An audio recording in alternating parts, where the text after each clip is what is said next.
你敢信？电子厂付费上班，每天却有很多人入职，他们清楚电子厂的套路，依旧使劲往里挤，只因月薪高达10万块。哥几个到地方了，你们每上1天班，给厂里100块。不要搞笑哦，来厂里上班打螺丝，还要给厂里钱，哪有这种事？故意恶心我们是不是？天下之大，无奇不有，付费上班还是第一次听说。我的话还没说完，连续干满30天，月薪10万块，干1个月能顶上1年了哦，世上竟有这种好事。赵哥，我书读得少，你可不要骗我。干不满30天，交进去的钱打水漂，风险与高薪并存，你们自行考虑。给我1分钟哦，我们要商量一下。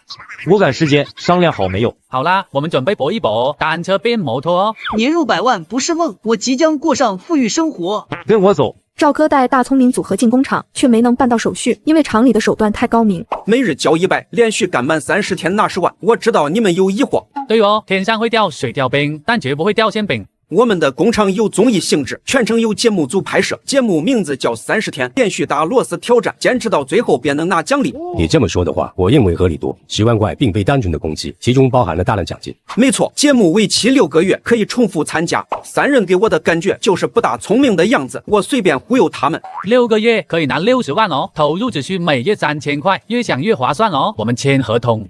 不急，我们不骗人，签合同要绝对自愿。我先带你们观察一下厂区。看上去挺靠谱的。恭喜你们再次找到工作，我先撤了，有事打电话。总算甩开3块狗皮膏药，这个厂高薪招工很蹊跷，但是与我无关。赵哥快速跑路，留下3个天命打工人在厂里，由吴德彪带领参观。那边是台球室，那边是健身房，前面有个游泳池，水1天1换。我勒个豆，设施好齐全哦，不知道的还以为是来度假。每一个人都有享受生活的权利，工人也一样。说的我心里暖洋洋的，总算遇到个好老板。3个憨憨上当了，但是我不能表现出来，要继续伪装。那边有个送别老员工的活动，我带你们过去参加。我站在这里，特别感谢永能电子厂，在外面累死累活，1个月才几千块，还不一定能拿到手。可我在这里打螺丝，时间一到，立刻结算工资。请问这位工人朋友，你一共拿到多少工资？10万，整整10万。我不走了，还想再来1个月。我代表永能电子厂欢迎您。发家致富的机会我抓住了，希望大家也不要错过。老李的话音落下，现场沸腾声一片，认为找到了发财致富的好路子。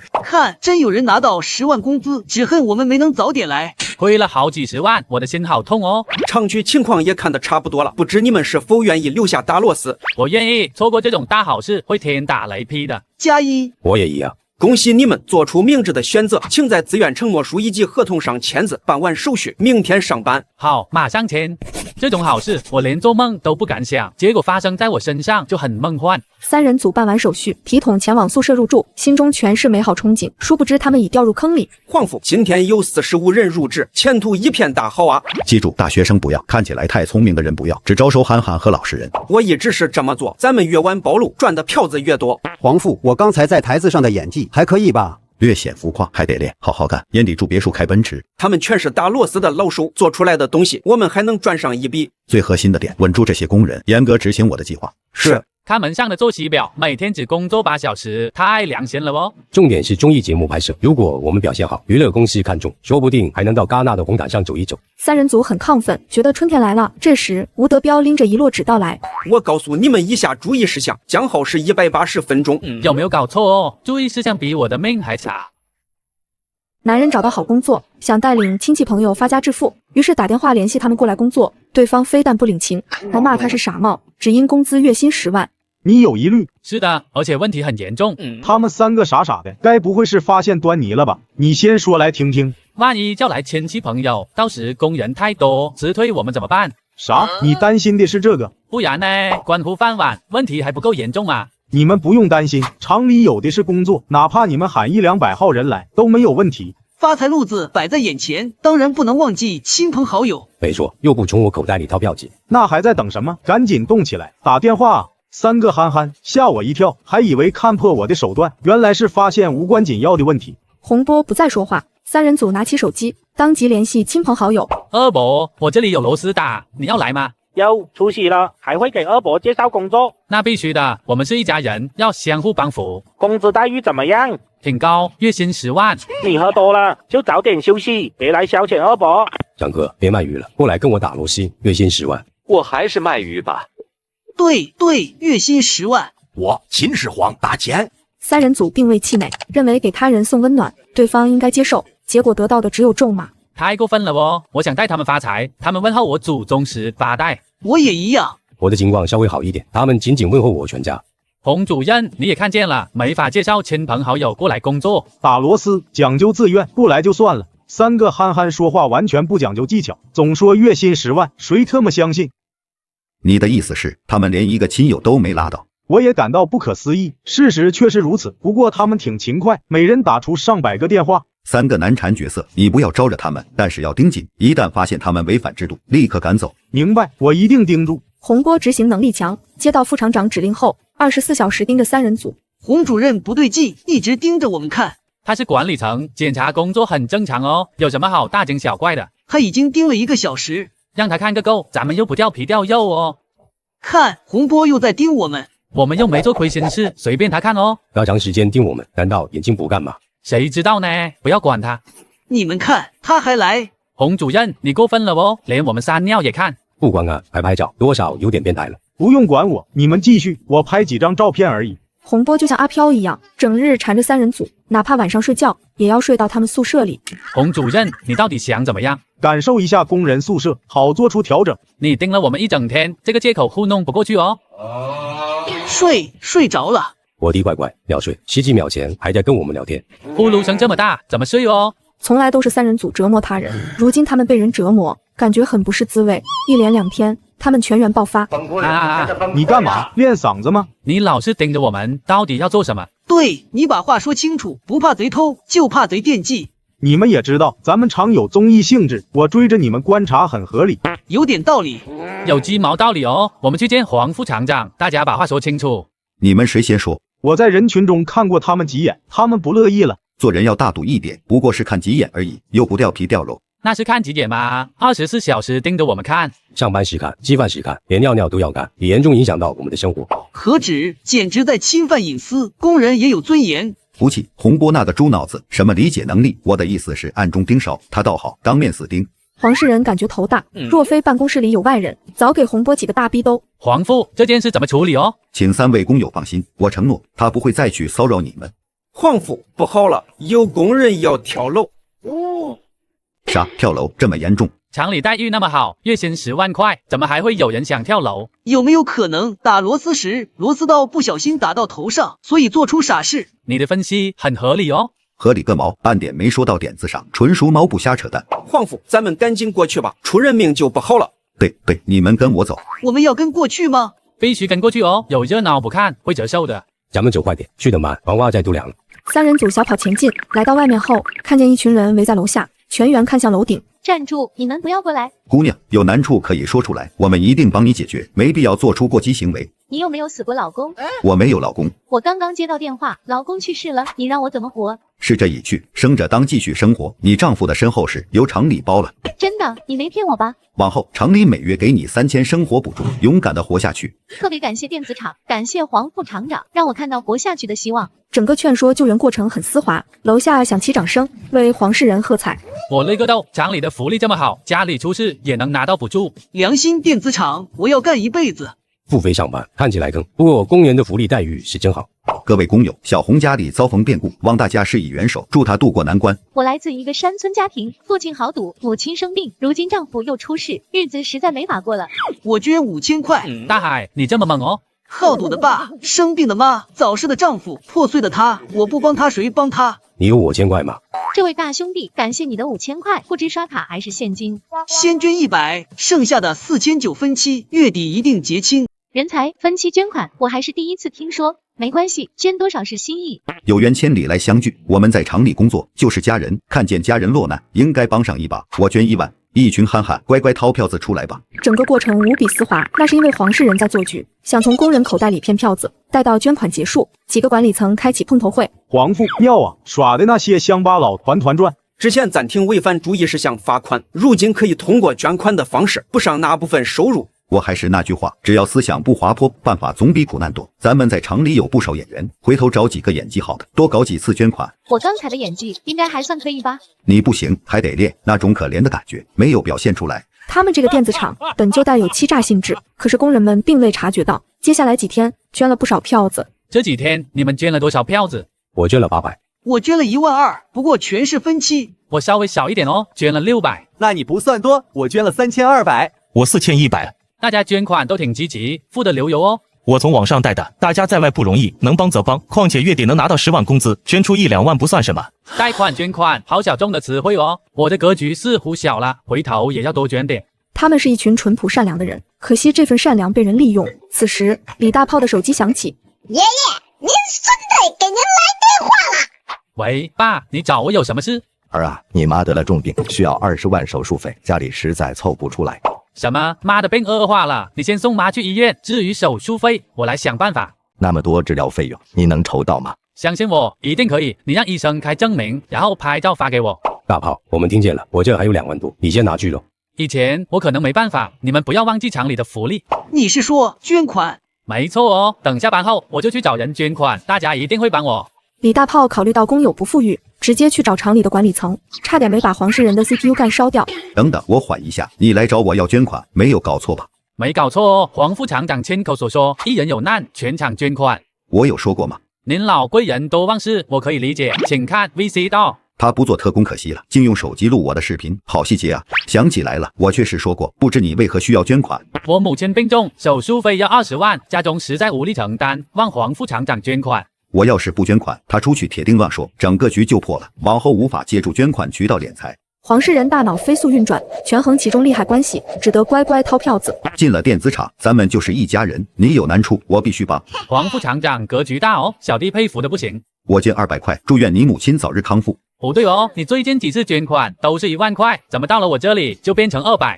捐款是心意，你不能计较数额。话是这样说没错哦，可你做事厚此薄彼，非常不公平。你作为副厂长，凭什么给别人捐1万就给我捐200？难道我不是厂里的工人吗？不愧是刺头，嫌弃捐款少的操作，怕是只有他能做出来。那你说要多少？捐款全凭心意，黄副厂长看着给就行。罢了，为大局考虑，让点好处给他。我捐5200，代表我的爱心。黄副厂长捐款的样子超帅，要不说2句，我给你录个像。2句怎么够？我捐款5200块，至少也要说10句。黄世仁肉疼，可款都捐了，也只能说几句有高度的话。随后李大炮继续找捐款。不知道为什么，今早起来我的眼皮老在跳。巧了，我也是，有种不祥的预感。2位领导好，我给你们带了奶茶哦。太阳打西边出来了吗？你给我们带吃的，有种黄鼠狼给几百年的感觉，我后脊背发凉。我长得一脸正气，英俊潇洒，怎么看都像个好人。不错，味道挺好。我也觉得。我母亲生病住院，急需票子做手术，望2位领导施以援手。啥？你来要捐款？这杯奶茶我感觉喝贵了。前几天捐款，2位领导捐了不少，到我这里应该不会吝啬吧？李大炮开口直接要，两人没想到，平时做样子演戏，竟成为他人的把柄。捐，我捐还不行吗？这杯奶茶我感觉喝贵了。请看 VCR， 黄副厂长已做出表率，捐款5200，你们应该也不会少到哪去。作为下属，必须向上面看齐。黄副厂长表态了，我不能落后。我捐3500，我也捐3500。感谢2位领导伸出援手，祝你们财运连连，生8个儿子。生8个儿子就算了，不够经济实力呀。留步，不用送，我还得去找其他好心人。李大炮拿着黄世仁的视频当令箭，找厂里的领导层捐款，凑够了20万手术费。足足20万，你只用几个小时就够了。是啊，全是管理层捐的。工友们并不富裕，为了不给他们增加负担，只好找管理层捐款。你去要票子，他们有什么反应？很高兴，很亢奋。给完我票子后，在那里手舞足蹈的。可恶的李大炮，大几千就那样没了。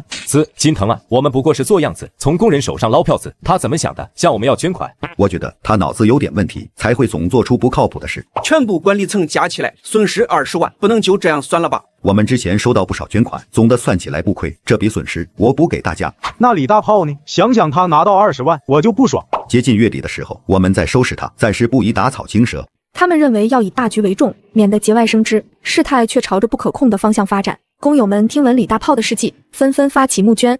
众人拾柴火焰高哦，我感受到了团结的力量。厂里的工人相亲相爱，大家互帮互助，可称良心电子厂。我想到一个问题，大家相互捐款，不就等于没捐款？不对哦，打工人都穷，应该向管理层和厂里要捐款。王副厂长乐于助人，一堆人找他要捐款，他应该很高兴。给每人捐200块，我也顶不住啊！损失大了，必须有人负责。我也没想到会搞成这个样子，本想借捐款的名义从工人那里骗票子，结果反被套路。之前有我倡导捐款，如今工人找上门，不捐还不行。谢谢各位领导，好人有好报，一人有难，大家帮忙，愿天下没有伤兵。好感动哦！电子厂管理层给工人捐款，你们谁见过？他们不仅捐款，当听见工人遇到的困境，感动到落泪，说明他们富有爱心。如此心善的电子厂管理层，我第一次见，搞得我也好感动。心善个屁！我这是被逼无奈，没人关心我的钱袋子吗？痛，太痛了！众管理层的心在滴血，一堆工人找他们要捐款，根本顶不住。不行，我被感动坏了哦，要回宿舍大哭一场。皇父，不能这样下去了，否则我们早晚吃土。工人们血精了，只会伸手要捐款，自己一个字都不出。总体算下来，处于亏损状态，骗捐的法子行不通，我们只能停下。工人那边怎么交代？总该有个说法。明早开大会，我来说明情况，注意事项罚款的操作黄了。本想用捐款来增收，结果反被工人利用。第一个这么做的人是李大炮。阿 T， 谁在想我？有没有可能你感冒了？听你这么一说，我的喉咙有点痛哦。刚在家里打了电话，我爸说老安腿犯了，明天要去搞捐款。黄副厂长乐于助人，一定会帮你哦。经过一系列事，黄世仁在众人眼中成为老好人。隔天一早，工人大会召开。自捐款活动以来，很多工友得到帮助，渡过难关，我感到非常高兴。可电子厂终究是工作的地方，厂里要赶制一批配件，从此刻起，大家全力工作，暂停捐款活动。是，全体都有，回个车间工作。可惜了，我本来还想搞点捐款。黄副厂长对我们好，咱们也不能辜负他。没错，我们要知恩图报。这场风波终于平息了，继续捐下去，不知会发生什么事。不捐款最好，半年收入都没了，现在穷得很。大家不用慌，你们近期的一切损失由我来报销。有皇父这句话，我心里踏实多了。稳住大盘，付费上班，我们依旧能赚很多。那个李大炮是个刺头，挺麻烦。找到合适的机会，必须赶他离开，不然又破坏我的计划。黄世仁回忆起整件事，觉得就是李大炮这一环出问题，必须剔除老鼠屎。大炮，你在打醉拳吗？头好晕哦，我应该是发烧了。发烧不是开玩笑的，你请假休息一下。没错，身体是革命的本钱。踏实工作，努力打螺丝，为了10万月薪。洪主任，我生病发烧了，想请假一天。协议上写得很清楚，一旦旷工请假，便不算连续上班，月底无法拿到10万月薪。厂里讲究人性化管理，工人并重，洪主任应该能理解吧？必须理解，可制度摆在那里，任何人都要遵守。你的身体扛不住，只能选择放弃。不，绝不放弃，为了10万月薪。身体是你的，自己看着办吧。好啊，机会来了，看他病得不轻，我趁机赶他离开电子厂。李大炮动用双手打螺丝法，将注意力集中在工作上，靠意志力支撑。大炮，你这是何苦呢？我穷怕了哦，为了10万月薪，必须坚持下去。你病得很重，病才是最重要的。我心里有数哦。高烧不退，看你能撑多久。一旦病倒，我便算你旷工，立刻赶出电子厂。下班了，我坚持住了哦。大炮晕过去了，快送医院。幸好撑到下班，否则10万月薪泡汤。现在是中午，希望在下午上班之前他能够醒过来。洪主任，你看能不能动用一下？大炮病得很重，我也想帮忙，可制度大于人情。螺丝打螺丝，我去，这都魔怔了。你敢信？工人高烧晕厥，双手依旧在做打螺丝的动作，只因旷工1天便拿不到10万月薪，潜意识里想起来打螺丝，可眼睛怎么也睁不开。不能睡哦，醒来我要打螺丝。病得那么重，还想着打螺丝，天生牛马不容易啊！生命不停，打螺丝不止。大海，你哭啥？我想到这些年的辛酸，心中实在是难过，没忍住哭出来。你别多久上岗了，下午打螺丝的时间即将到，可大炮昏迷不醒，旷工1天拿不到10万月薪，赶紧想想办法。你别闹哈，动脑子这种事从来不是我擅长的。扶我起来，我要打螺丝哦。大炮是一个纯粹的打螺丝人，醒来后要是知道自己失去高薪资格，一定会很难受。王明轩思索再三后，凑到李大炮耳边低语：大炮，找你发媳妇。媳妇哪里有媳妇哦？我要个屁股大的，好生养。不是这样也行。我去，快到下午打螺丝的时间了，咱们还待在这里做什么？赶紧回流水线。你高烧未退，现在回去打螺丝很容易出问题。没关系哦，我可以左手打点滴，右手打螺丝，不影响工作。真的没关系吗？当然哦，我可是天生牛马身体。皇父，好消息，李大炮发烧晕倒，人在医务室医治，今天怕是醒不过来。好，记他旷工，然后赶出电子厂，天大的喜事，今晚必须放礼花。赶走1个，还有2个。能赶走一个就能赶走2个。我们去流水线上看看，要是他们因为李大炮发烧没在工作，一并赶走好了。黄世仁心里乐开花，等赶走3个麻烦精，又可以想其他法子敛财。当他们来到生产车间，人傻了，左手打吊瓶，右手打螺丝，我是天命打工人。不知道为什么突然间燃起来了。大炮只能动用1只手，我们帮他多打点螺丝。必须的，咱们是3兄弟，高烧未退，打着点滴，还来流水线上打螺丝，感觉好励志。我们也不能懈怠。洪主任，情况与你说的不一致，必须给我个说法。我不造啊，他刚刚还在医务室，谁能想到这么快就醒了，而且打着吊瓶工作，简直是打螺丝界的战斗机。晦气，白高兴一场。是，知道了。什么事？预定的礼花已送到门口，今晚还放吗？放个屁！不要问这种蠢问题。看见李大炮照常工作，我整个人都不好了，心里好痛啊。黄世仁非常不爽，却见李大炮抬起手，很骚包的打螺丝。黄副厂长好，过来视察工作吗？你生病了，依旧坚守在岗位上，精神可嘉。谢黄副厂长夸奖，请不到假哦，否则谁生病还打螺丝，又不是脑子带病。电子厂里制度最大，纵使我也不能更改，你撑不住就放弃吧，生命诚可贵，且行且珍惜。我是一名打螺丝工，遇到困难绝不退缩，哪怕死也要死在流水线上，记得告诉我娘，我不恼。说得好，将打螺丝进行到底。一群牛马，然个屁啊！一辈子的底层人。黄副，你看，工人有自己的选择，既然不听劝，咱们还是走吧。黄世仁无奈离开，等到下班，李大炮的烧已经退了，成功渡过难关。大炮想什么呢？我带兵打螺丝，黄副到生产车间关心我，好感动哦。厂里的管理层确实好，就是制度太死板，简直没人性。月薪10万的电子厂，我还是第一次见，制度严格点很合理。早点休息，明早还要继续打螺丝。哎呀，大意了，应该跟医务室里的医生打招呼，往李大炮真水李家镇定剂。哼，马后炮，现在说这些话有屁用？下次再有机会，我一定能得手。黄副，我们被人打了，怎么回事？说清楚。我们出去吃饭回来，在电子厂不远处遇到几个瘪三，管我们要保护费，然后双方打了起来。我听几个工人说过，他们在外面也被索要过保护费，显然盯上我们电子厂。什么东西？报警吧！不行，我们做的事也不光彩，派李大炮3人去对付混混，无论谁受伤，我们都不亏。电子厂负责人念注意事项，身前的3名工人却站着打呼噜。他非但没制止，反而给3人擦口水。实际上他的心忒黑。我的声音很催眠吗？咋全睡着了？喂，你俩醒醒！领导在宣读注意事项。抱歉，您的声音令人如泣如坠，我听得太入神，所以睡着了。没关系，我理解你们对于新来的工人，厂里非常包容。好人性化哦，我爱死这个厂了。从武管事言语中，我感受到一丝温馨。请继续念注意事项，我们不会再睡觉了。既然你们累，那就早点休息吧，明早记得按时打卡上班。这家电子厂的工作氛围超好，我爱上这里了。相比以前那家电子厂，不知好上多少倍。早点休息，养好精神，明天还要上班哦。3人组的情绪价值得到满足，晚上睡觉格外香甜，笑醒好几次。殊不知噩梦在等待他们。新来的工人注意一下，每人交100块，然后取牌子。你们的1日3餐要凭牌子领取。付费上班的第1天要开始了哦。轮舞3天加上30天的劳动力，便可拿到10万块，我觉得不亏，稳赚不赔的。你们说的有道理，年轻人要好好把握住机会，每人100块，刷卡还是现金？现金一共300，昨晚没吃宵夜，有点饿了。给你拿好牌子，每天发1次，上面刻着时间，仅在当天有效。知道了，好饿，赶紧进去吃早餐，我感觉能吃下1头牛哦。3人组心情大好，快步走进食堂。可是现实给他们上了第1课。瞅啥呢？不吃早饭就走开，后面还有人等着呢。弱弱的问一句，这是皮蛋瘦肉粥吗？是啊，刚煮出来的，不限量，管饱。皮蛋和瘦肉在哪哦？我怎么没看见？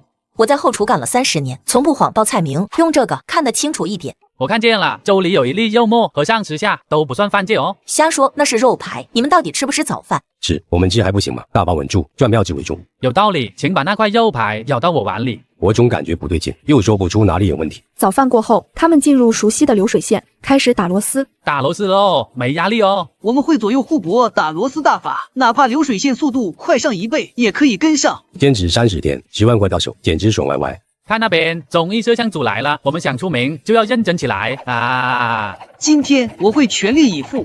他们在干嘛？一堆多余动作，谁知道呢？做好自己的事，一群憨话，说什么都信，随便拍一下。看节目组在对着我们拍，要出名了哦。哥几个认真点，将来要是能进入演艺圈，便可以实现经济自由。你俩先退下，我来表演一波，一个人干3个人的活。主意不错，轮流表演哦。手法急速打螺丝。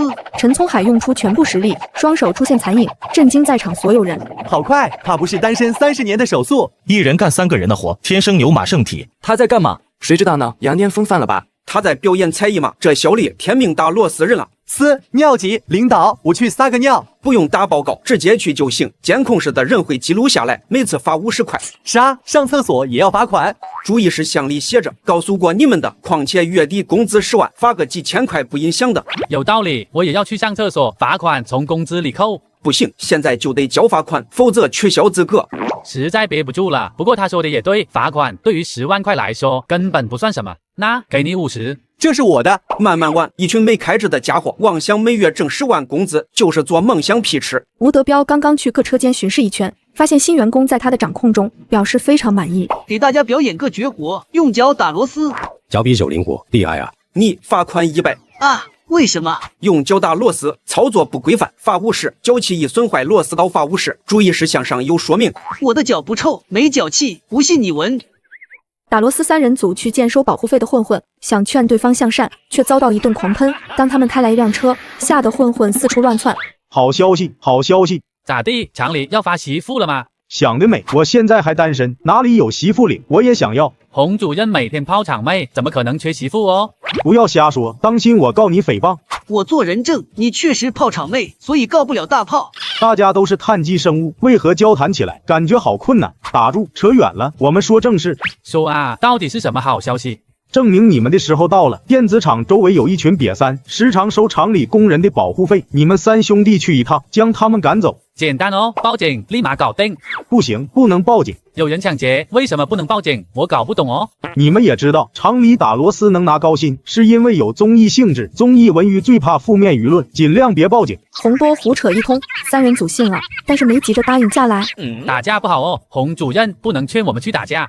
电子厂的注意事项里不允许工人打架。现在知道不能打架了。之前打我的时候，下手那叫一个重，没让你们去打架，劝他们离开就行。怎么劝？动之以情，晓之以理，具体由你们自行发挥。听上去不难，做成了有奖励吗？有的，而且不小。哥几个，厂里的福利待遇好，管理层对咱们也不错，报恩的时候到了，咱们走。3个傻帽果然好骗，等他们被人打伤，无法工作，便以旷工为由把人赶走。我得跟过去看看。3人组不小心上当，殊不知收保护费的人是群穷凶极恶之徒。发家致富做起来也蛮简单的，我们只需干上1年，必成100万富翁。我们明目张胆的收保护费，万一被条子抓住，绝对要进去唱铁窗泪。放心，他们不敢报警。为什么呢？他们做的事不干净，我有内部消息，错不了。那好啊，兄弟们可以放开手脚，大干一场，年底个个当富翁。你们几个奇形怪状，应该就是收保护费的人吧？是我们，咋地？我劝你们善良，干违法乱纪的事不好。要知道，浪子回头金不换。哈哈哈，兄弟，你有病吗？有病就去看医生，不要出来吓人。我给你们介绍工作吧，月薪高达10万，比交保护费划算多了。兄弟们，信我是秦始皇，还是信月薪10万？参见秦始皇。听人劝，吃饱饭哦，你们不要太任性，最后吃亏的人是自己。给我滚，不然揍你们！滚就滚。李大炮见对方人多，暂时不想来硬的，返回电子厂商量对策。对付这些小混混，就该直接动手，看我怎么削他们。遇事不要冲动哦，多动脑子，用点子智慧。说的没错，脑子才是最强武器。那你们想到什么办法没有？正在想。有了，看那边的车，这是两广运兵车，难道你想用那个法子？你说的没错哦，卷好报纸，我们走。嘿，慧琪，自从那3个傻子来过之后，一单生意没做成。普通工人无所谓，重点是电子厂管理层，他们身上的票子才多。我们冒着风险，拼死拼活，却要上交一半好处，感觉很不公平。大家提起精神来，看那边是两广运兵车。他们出来混的，对这种车最为敏感。只见车停在他们身边，3人组冲下车，手里拿着卷好的报纸。冲啊！干他们！劈到铁板上了！妈呀，快跑！两广运兵车声名赫赫哦，确实厉害，我们一下车就把人吓跑了。混混太怂，还是他们太凶？仅靠气势就能吓跑混混？洪主任，你一直在背后默默的支持我们，太感动了哦。必须的，我是你们最坚实的后盾。我们成功赶跑混混，不接先前说的奖励。有的，每人奖励2000，月底与工资一并发放。谢谢洪主任哦，电子厂对我们真好。3人组吓跑一群混混，对方却不是省油的灯。很快想明白怎么回事。不对啊，他们就3个人，咱们为什么要跑？一群怂包，跟我回去收拾那3人。我们刚才的动作不过是唬住混混而已，他们还会回来的，赶紧撤吧。明知山有虎，偏向虎山行哦。大炮说得好，洪主任，咱们把话说清楚，是不是帮你赶跑那群混混，每人发5000块？不是赶跑，而是他们再也不敢来收保护费。一言为定哦，我们做好后立刻转账。那必须的，我从不骗人。你打算怎么做？讲道理，教化他们。陈聪海是个暴脾气，说不通就要动手，无论哪方挨揍我都不亏。洪波心里美滋滋，以为能用出12鸟的妙计收拾掉2伙人，终究低估了3人组。打起精神哦，他们过来了。大家都不要怂，等逮到那3个家伙，必须暴锤他们一顿。可别说话了，刚才跑最快的人就是你。没办法，谁让我天生反应快？看刚才那3个小子，他们非但没走，还冲着咱们笑，这是赤裸裸的挑衅，实在太猖狂了。上，弄他们！来了，我冲上去跟他们比划一下。稳住，别动手哦，我有自己的办法。李大炮向前狂奔，抱住刀疤男的大腿，接着流泪痛哭。这是什么操作？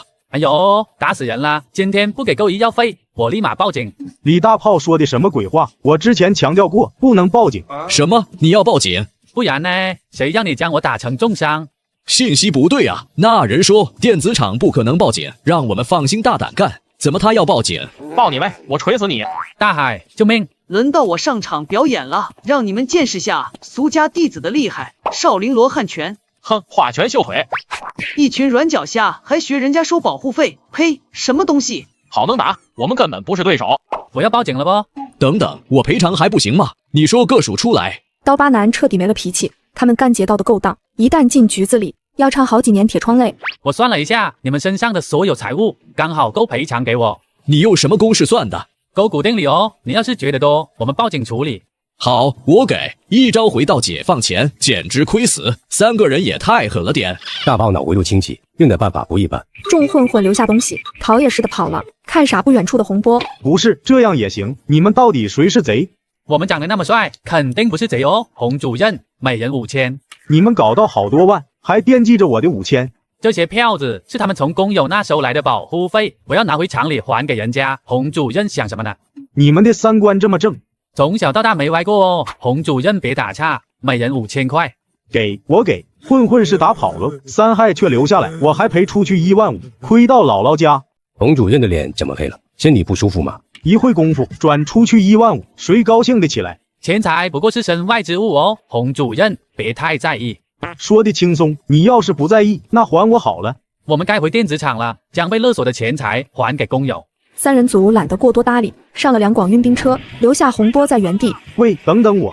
吴哥，我们失手啊！不应该啊！难不成有人报了警？我们遇到3个愣种，非但揍我们一顿，还拿走全部票子。我知道厂里派3个憨憨去处理此事，可你们的人数不少，没理由被揍啊！太能打了，根本打不过。你们先藏起来，等我新指令。此次混混收保护费，就是家贼引外贼，从中谋取好处。回来了，迟早要你们付出代价。大家被勒索的票子，我要回来了，排好队，逐一领取。帮大家说实话，不要多拿。必须说实话，谢谢你们。谁敢谎报金额，我第一个不答应。看大家脸上的笑容，好高兴哦。他们要回来的票子不少，我稍微谎报一点，也不会有人知晓。我被敲诈了20万。秦始皇打钱。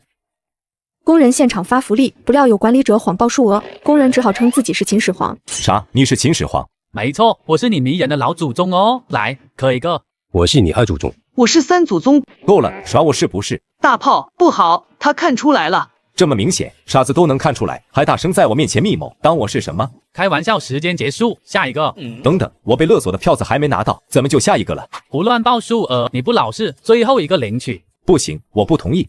哦哟，你这个人好奇怪，我帮大伙追回来的票子，想怎么分就怎么分，你根本管不着。不给我票子，谁也别想领取。耍横是吧？大海，搞定他！看我脚法，一库。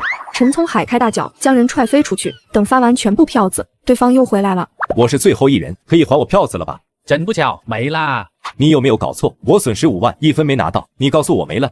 你要是不信，来检查我的裤兜，保证比你脸都干净。那我的损失怎么办？你问我，我问谁去？又不是我的损失。说的没毛病。我不管，你们经手我的票子就必须还出来。你不讲道理哦。表达做什么？我们鸡饭局。3人组不吃这一套，懒得搭理对方，留下骂街的管理者。你们太过分了，在厂里我高低是个领带。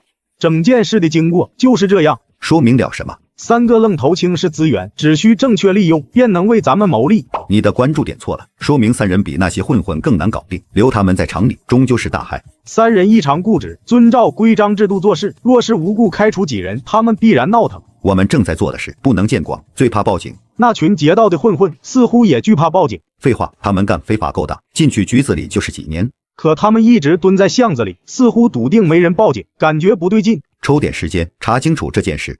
是，皇父，收拾3个愣头青，我有妙计。哦，说来听听。要用傻子打败傻子。洪波的计策非常可行，得到黄世仁认可，而3人组没意识到危险降临，沉浸在打螺丝中。做过好事，感觉心情愉悦，浑身都舒服。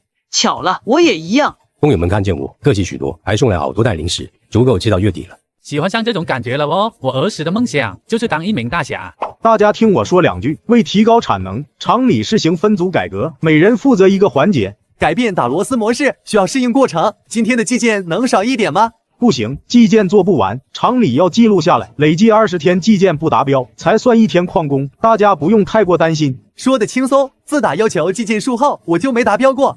我们3兄弟穿一条裤子哦，必须在一个生产小组。那是自然，不过每组要4个人，你们少1人。二愣子，你去他们组。我知道了。不知道为什么，我感觉这个人有些傻。名字不是告诉你了吗？叫二愣子。3位大锅，请多多关照。我们继续分组。洪波快速完成分组，众工人继续打螺丝。李大炮这个组可就头疼了。兄弟，你以前打过螺丝没有？没有。进过厂没有？没有。干过活没有？没有。那你来干嘛？打螺丝啊。回答没毛病哦，那边矿里的配件是隔壁车间送过来的，你把配件正面朝上放到流水线上，不算难吧？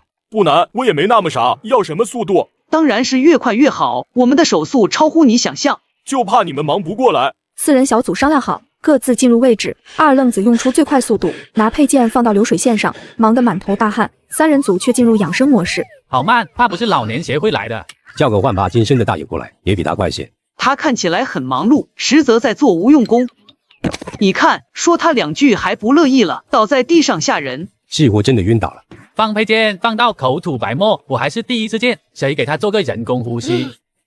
看见2个男人亲亲，你肯定想歪了，实则他们在做人工呼吸。感觉有点头晕，我怕不是缺氧啊。大海，加油哦，我看好你。赶紧弄醒他，小个人，这活没法干。累，我尽力了，不管怎么吹，他就是醒不过来。人工呼吸都不行的话，看来只能用出我的独门绝招。你哪来的绝招？我怎么没听过？来，请开始你的表演。让开哦，误伤队友就不好了。你们看好，别眨眼。李大炮脱掉鞋子，脚丫子对在二愣子脸上，对方立马清醒过来。好可怕，我做噩梦了。梦见债主找上门吗？那个梦很奇怪，起初在吃蒜香味的臭豆腐，后来切换成没洗干净的猪蹄，恶心死个人。看不出来，你还挺会吃。你是否感觉身体不适？现在的我精神抖擞，不过有点上头。上头是正常现象，精力充沛就是这个样子。没事的话，赶紧起来工作，我们必须提速，否则完成不了任务。二愣可以吗？我相信自己能行，奥利给！4人进入位置，继续打螺丝。不料才工作5分钟，二愣子再度倒在地上。我勒个豆，又赶当机了！他放配件的速度也不快啊！休息1小时，工作5分钟，好逆天的身体素质。那么问题来了，现在要咋整？继续人工呼吸哦，不然还能咋地？你们打螺丝厉害又能怎样？安排个猪队友进去，看你们怎么带。这个好消息必须告诉皇父。洪波心里很清楚，但凡带上二愣子，3人组以后别想完成工作。真的，你没骗我吧？必须是真的。二愣子堪称极品，晕倒1小时，工作5分钟，少1个人，他们再有能耐也没法打螺丝。好啊，就要这种效果。你口中的二愣子是从哪里找来的极品？前几天到的厂里，干啥不行，吃饭第1名，非要留下付费上班，咱也不会赶他走，这不就用上了？不错，干得好，无需担心3个愣头青，我也能睡个好觉。查内鬼一事，你多用点心。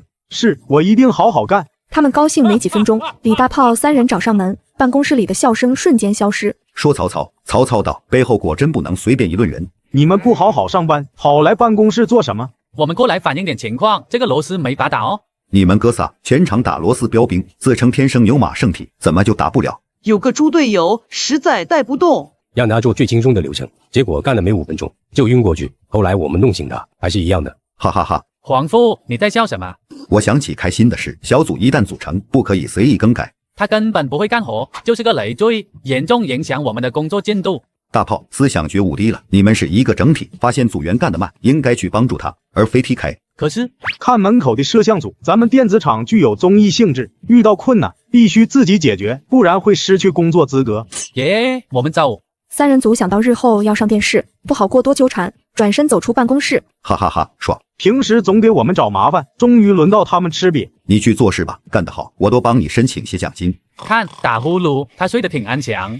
快被他害死了！有他在，我们一天都别想完成工作，怎么办？一看就是娇生惯养的人，以前没干过活计，我们训练他。可以试一试哦。黄父说相互帮助，我觉得有点道理。下班了，吃饭。这就下班了吗？时间过得好快，我假装晕倒，看来成功骗到了他们。工作太过累人，谁他妈爱干？站住！你的体能太弱，每天早晚要加强锻炼哦。我吃不了那个苦，可以不锻炼吗？拒绝我们，你想被提干吗？练，我练还不成吗？二愣子嘴上服软，到了训练的时候，他继续作妖。又晕倒了。他怕不是有病，做不了一点体力运动，还来打个屁的螺丝。我继续装晕，看你们能把我怎么着。我想到了，古人为提升自己的积极性，曾用头悬梁、锥刺股的法子。没锥子，不过我有根钢钉。扎他，扎他妈的，快点扎他啊，扎他妈的！等一下，到底是扎他还是扎他的母亲？你把话说清楚。说得很清楚哦，你倒是赶紧扎他。是不是怂了？不敢扎。纪检吹嘘自己很厉害，怎么连个人都不敢扎？兄弟，你不要逼我，我疯起来连自己都咬。种宝，你要是不敢扎，换我来好了。怂你姥姥，我有什么不敢做的？好疼！你们在搞什么东西？我们要帮助你，让你成为打螺丝中的战斗机。螺丝谁不会打？差不多该下班了。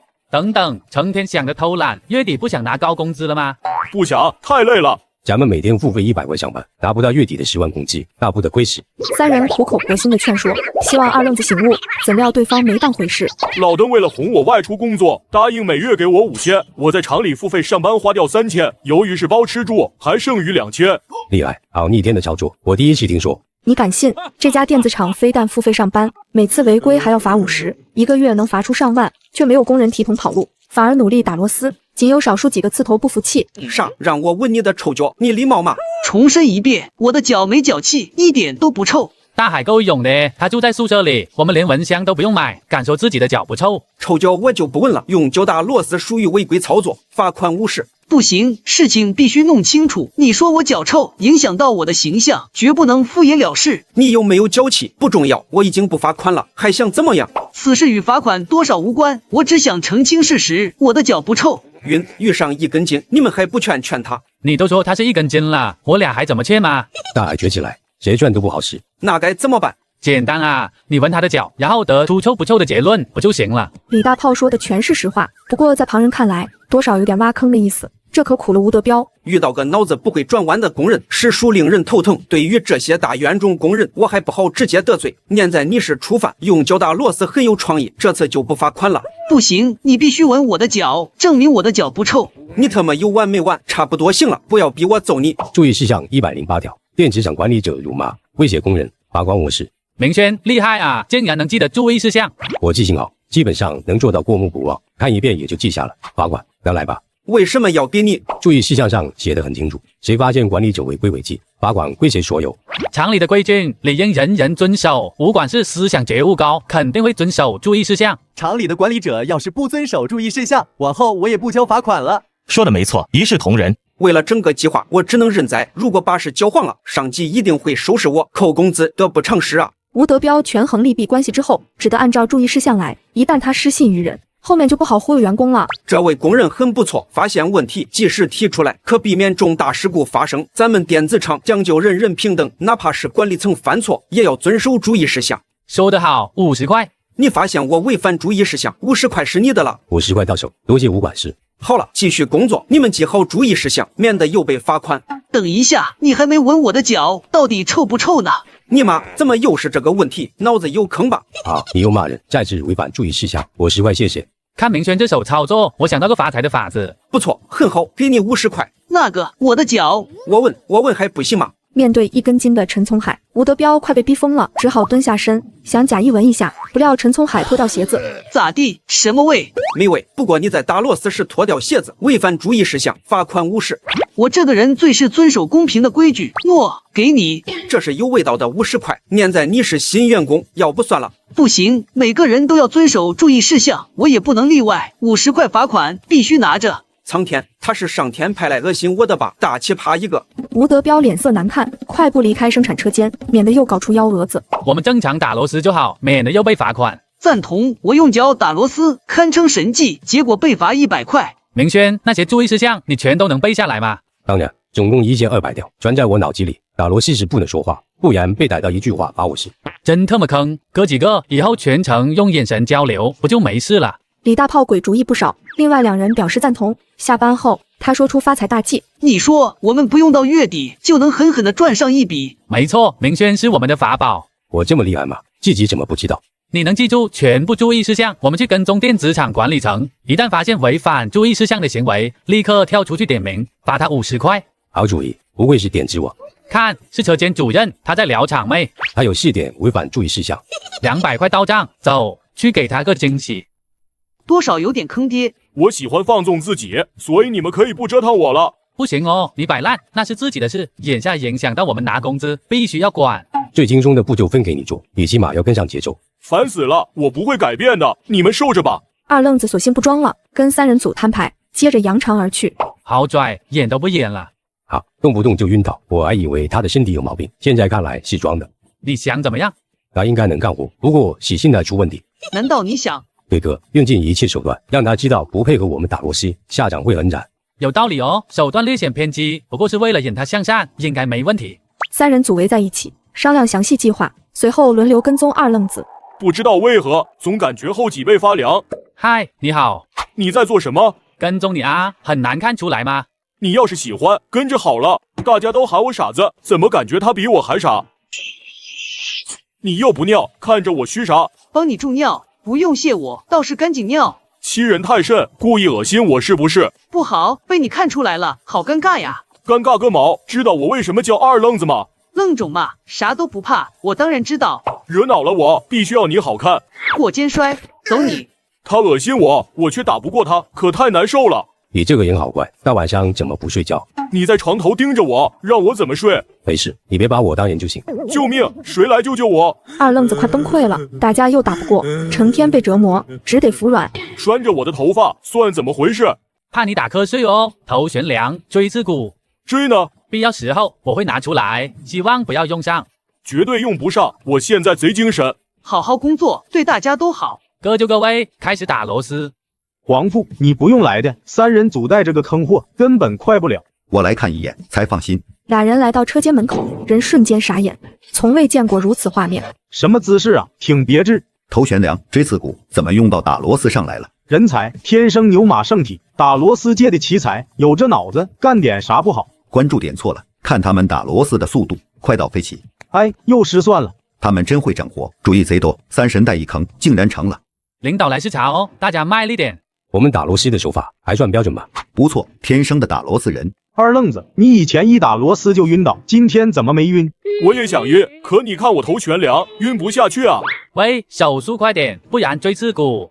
不聊了，我要工作，否则会挨收拾的。 4人配合娴熟，顺利完成当天的工作。有人坐不住了，搞个猪队友，他们竟然带得动。有了，让他们变成软脚虾，如此便打不了螺丝。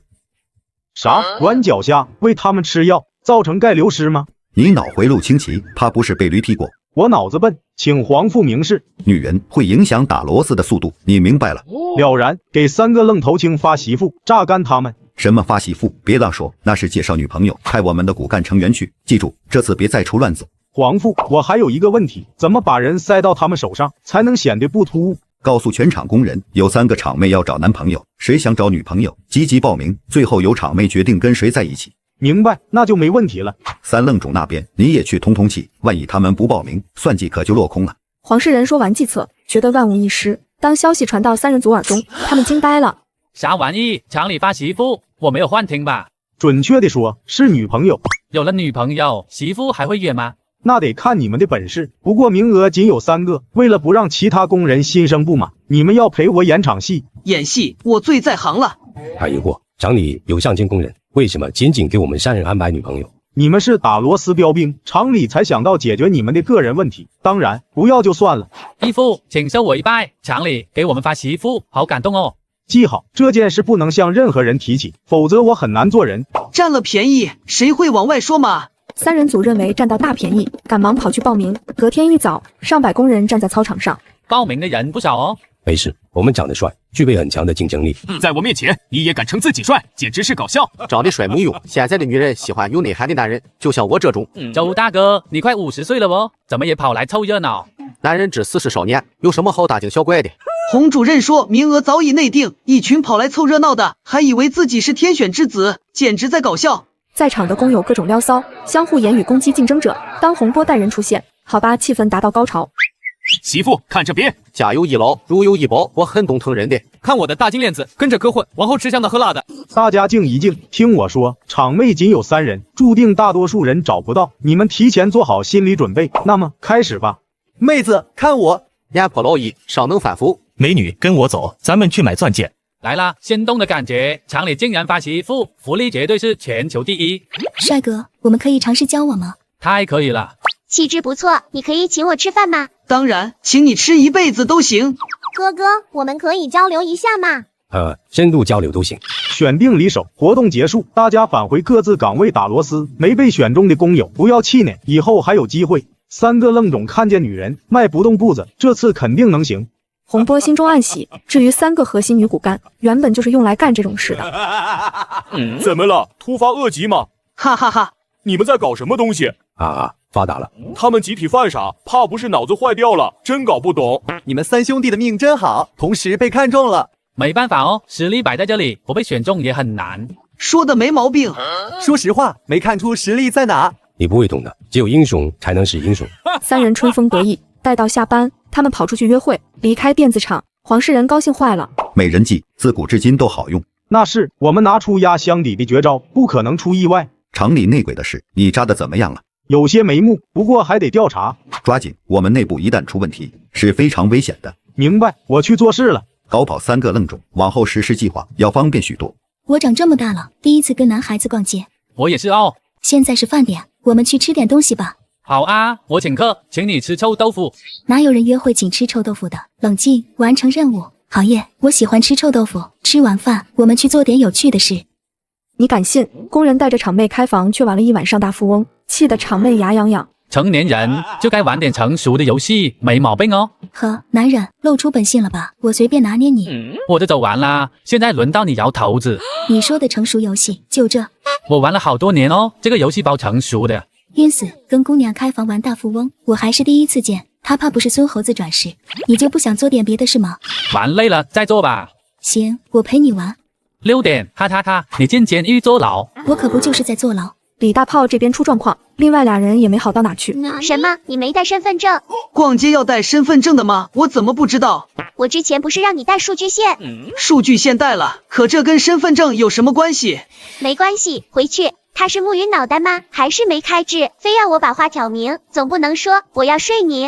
哎呦，我肚子疼。经过这次教训，往后吃东西要注意。我注意你全家，说了不要吃路边摊，偏不听，害我拉肚子。3女的色又计划落空，可黄世仁不知道啊，还挺高兴的。天已黑，他们还没回来，应该是成了。黄父的主意肯定出不了岔子。关机，睡个好觉，明早起来赶他们走。黄父起得挺早。今天是个好日子，我必须过去见证。除了赶走他们，我还有个更狠毒的办法。你倒是说。让3个女人反咬一口，告他们强行发生关系。妙啊，等等，你考虑落了一点，我们做的是不光彩，尽量别牵扯到公检法。吓他们，敲上一笔票子，应该可以的吧？你看着办，不报警就行。2人来到生产车间，只见3人组在打螺丝，手速那叫一个快。生命不停，打螺丝不止，大家加把劲哦。生命在于打螺丝，加油，奥利给！喂，差不多行了，你们的状态略显浮夸。刚刚上班3分钟，他们怎么就在流水线上了？我不知道啊。回办公室叫3姐妹来见我。黄世仁气坏了，3人组怎么也没想到，由于没搞破事，竟逃过一劫。你们怎么搞的？缠住3个碉堡很难吗？他们不是正常人，行为难以揣摩。分别说说到底怎么回事。我跟李大炮去开房，玩了一宿大富翁。今早他的闹铃一响，便将我扛起，还以为他要办事了，结果扛起我往电子厂跑，说是上班不能迟到。陈聪还没带身份证，我们昨晚就回来了，但是打不通黄父的手机，我吃坏肚子，昨晚在医院输液。瞧瞧你们，一点小事都做不好。那任务还要继续吗？当然，缠住他们，让他们至少迟到1天。明白。我就不信了，他们仨没有冲动的时候。黄世仁低估了3人组，在他们眼中只有对打螺丝的渴望。小红，你来找我干什么哦？有点事要说，你跟我出去一下。待会再说不行吗？我现在要工作，打螺丝。我重要还是打螺丝重要？瞧你这话问的，肯定是打螺丝重要。连这种话都能说出来，他还是碳基生物吗？若非我要完成任务，谁惯着你？说得好，上班的时候就应该以工作为重，咱们下班再说。赶紧走，不要影响我打螺丝，一点眼力见都没有。李大炮嚷嚷2句，对方忍着怒火离开，其余工友纷纷竖起大拇指。大炮帅，吾辈之楷模。才处了1天，你就敢这样训他，令我大吃一惊。淡定，基操。大炮又臭皮响了。不过说来奇怪，他用了什么手段能让对方言听计从？大炮哥，我给你洗臭袜子，教我洗手呗。看好我的手法，其实左右手打螺丝并不难。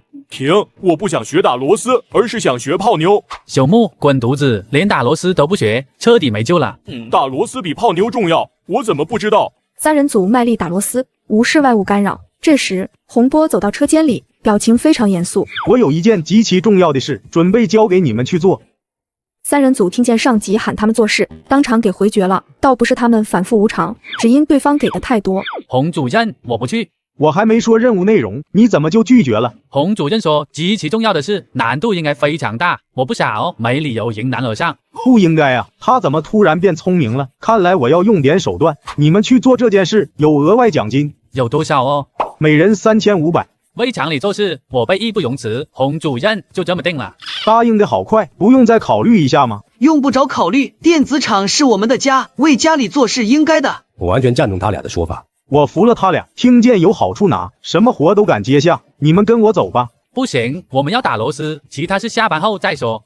下班后来办公室找我。3人组觉得自己捡到大便宜，殊不知已掉入圈套中。洪波想利用他们做危险的事。他们怎么说？他们答应做事了，不过每人要给3500。几人看着傻，却是无利不起早的主。此事危险系数高，给点好处应该的，不过要等办完事再给票子。为什么？万一他们嗝屁，就不用给了。高，实在是高。利用刺头工人对付叛徒管理层，也就黄父能想出来。吴德彪勾结外人，损害集团利益，必须除掉他。两虎相斗，必有一伤。无论谁出事，我都是最后的赢家。黄世仁想得很美好。工人下班后去找洪波开会。桌上的照片，你们认识吗？他是吴管事，我们肯定认识哦。他犯下一个很严重的错误，你们要去收拾他一顿。咋地？他跟洪主任抢女人吗？为了女人，我还不至于收拾他。嘿，我被你们带跑偏了。他勾结外面的恶势力，在电子厂外收保护费。傻，前2年混混收保护费，竟然跟他有关。那些混混是吴管事的人，知晓我们厂打螺丝有综艺性质，不方便报警，才敢大肆收保护费。电子厂是我家哦，谁敢胡搞？我要他好看。没错，万一搞垮电子厂，我们上哪找月薪10万的工作？有你们这种识大体的工人，乃是电子厂之幸，去把他抓回来。去哪里抓人？你给个位置哦。具体位置我已经发给你了，去吧，等你们的好消息。对了，那个好处费，等你们回来一个子都不会少。那群混混是狠角色，3人组找上门去，对方必定以死相拼，有好戏看喽。洪波大喜，认为计划非常完美，而3人组蒙在鼓里，来到一处出租屋前。根据洪主任给的消息，吴管事跟那群混混就在里面哦。我进去，一人全部放倒。情况不一样了，你不要乱来，你冲人家老巢，对方跟你玩命，他们又打不过我。功夫再高也怕菜到，我们得想个办法出来。有了，擒贼先擒王，我们冲进去，先控制住吴管事。同意，动作快一点，别给他们反应的时间。我数3声，一起撞门，3、2，撞。3人组商量出不错的应对法子。当他们撞开门后，人全都傻了。来，喝完这杯，还有3杯。什么情况？全员喝醉了，还没醒过来哦。现在咋整？全部绑起来，运回去，交给洪主任处理。咱们开来的车能装下这么多人吗？两广运兵车，不跟你开玩笑的，咱们开始干活吧。之前商量对策，就是在浪费时间，谁能想到捡了个漏。3人组把一群人绑成粽子，装车后往电子厂赶。谁也没想到事情会发展成这个样子。他们回电话没有？暂时没动静，算着时间，多半是栽了。 3人组栽了，对我们没有任何损失，反而是好事一件。吴德彪怎么办？查出他是叛徒，必然要处理干净，召集人手，我们出发。看，车回来了。吴管事与那群混混，我们给抓回来了，快过来卸货。车上塞着10几人，你们仨是怎么搞定的？那可太欢乐了！我们去到出租屋，发现他们全都醉倒在地上，就给带回来，毫不费吹灰之力。感情你们是去捡尸的？你不要管捡什么，我们完成任务，每人3500，转账吧。本以为危险重重的任务，没想到被他们捡到便宜，收拾他们，我得下狠手段。洪主任在转账，答应给你们每人3500，我已经转过账2清了啊。哦哟，话不能这么说，你只要吴主管，结果我给你带回来一群，不该给点奖金吗？大炮，你够了！洪主任赏罚分明，怎么可能不给奖金？2个小兔崽子唱红白脸，不就是想多要好处？当着不少人的面，看来必须给他们。你们铲除恶霸，为厂里扫除威胁，必须给奖励。多谢洪主任，早说过为厂里办事，管理层不会亏待我们。每人奖励1000。我看见他们拿好处，比杀了我还难受。到账了，往后还有这种事做，记得来找我们。3人组拿到奖励，心里别提多高兴了，哼着小曲离开，留下发火闷头的2人。可恶，本以为2败俱伤的局，结果又让他们拿到好处。闭嘴，注意影响，有话去办公室里说。带上吴德彪去办公室，其余人关起来。皇父，我知道错了，求您再给我一次机会。你为什么要勾结外人来算计自己人？给我讲清楚。咱们厂有欺诈性质，管理层都清楚，所以不管发生什么事，你们都不会报警。我抓住这一点，趁机敛财。所以你的目的是仅仅想多挣点而已，绝对没有破坏那个计划的意思。给你个机会，交出全部所得。起初确实挣了不少，后来3个愣头青去搞事，拿回所有保护费，退还给工人。又是他们3个，你一个废物，连点小事都办不好，最后竹篮打水一场空。派他们3人去打击混混，似乎是皇父的意思。废物还敢顶嘴，把他关起来，先饿他3天再说。吴德彪这一搞，容易节外生枝，万一上面怪罪下来，我们担当不起。你敢信？男人长得肥头大耳，却有漂亮厂妹投怀送抱，只因他是车间主任。不过他被3个老六盯上，很快要倒大霉。纤纤玉手用来打螺丝，简直是暴殄天物，好润好滑。主任，你弄疼我了。疼在你身，痛在我心。听说你会英语？会一点点。我特别好学，今晚你教我学英语怎么样？好呀好呀，我一定好好教导。放上大款，当小三，往后就不用打螺丝了，还能得到诸多好处。又一个傻白甜小厂妹，等玩腻了，想个法子甩掉，哈哈，为首熟耳。2人各怀鬼胎，以为自己是赢家，实则他们被人盯上了。你俩在干嘛？双手抱头，蹲在地上，快照做。同志，我没叫小姐，你们搞错了吧？我也没出来做兼职，不要抓我。话题不对，怎么感觉驴头不对马嘴？我不造啊！本能反应，差点暴露身份。我曾被抓过几次，慌的一批，听见相似的话便做出反应。你们3个乡巴佬跳出来吓我一跳，滚回去工作。洪主任已经下班了。谁规定的？下班就不用工作，滚去冲厕所。明轩，说给他听。已违反多条注意事项。第一，厂区不得男女约会；第二，厂区着装要挣钱；第三，厂区不得大声喧哗；第四，厂区不能周滑起。你刚刚骂人，算是第5点。250给票子。好好说话，你骂谁250？3个臭底层工人也敢管老子的事？骂一次50块，会骂你就多骂点，我们不介意的。票子如此好赚，别说骂我，揍我一顿都行。大海，录好细节。我已经在录像，留作证据。他们仨怕不是脑子有包，遭到洪主任一顿骂，还能笑出猪叫声。几人一直持续下去，直到洪波骂累了，方才停下来。脸皮可真厚，我作为电子厂第一炒家，竟然骂不动他们。洪主任骂累了吧？喝瓶水，歇口气，然后接着骂。洪主任慢慢来，我们不赶时间的。对，请接着骂，加油，奥利给！3个神经病，死一边去吧！谁特么跟你们玩？喂，你违反注意事项，累计罚款3100，请给一下。他头也不回，走远了，我们该怎么办？去找厂长、副厂长，电子厂制定的注意事项，每个人都要遵守。李大炮唬得一批，真就去找副厂长汇报情况。对方听清情况，整个人惊得亚麻呆住。他们这是什么操作？注意事项上确实有这条，但从来没有工人如此做。头疼，厂方下的注意事项总不能由管理层打破。黄副厂长，厂区注意事项，人人都该遵守的吧？是的，注意事项大于一切，包括我也要遵守。洪博主任违反注意事项，却不愿受处罚，说不过去吧？他会接受的。黄副找我什么事？没什么大事，罚款3100，交给他们。啊，没搞错吧？我要给他们罚款，我是车间主任，他们不过是工人，凭什么交罚款？注意事项你我都要遵守。同样的话，我不想再说第2遍。大红，你不要搞事。行，我认罚，给你们3100。现在是3150，因为刚刚在小树林你拒罚，又违反了一条注意事项。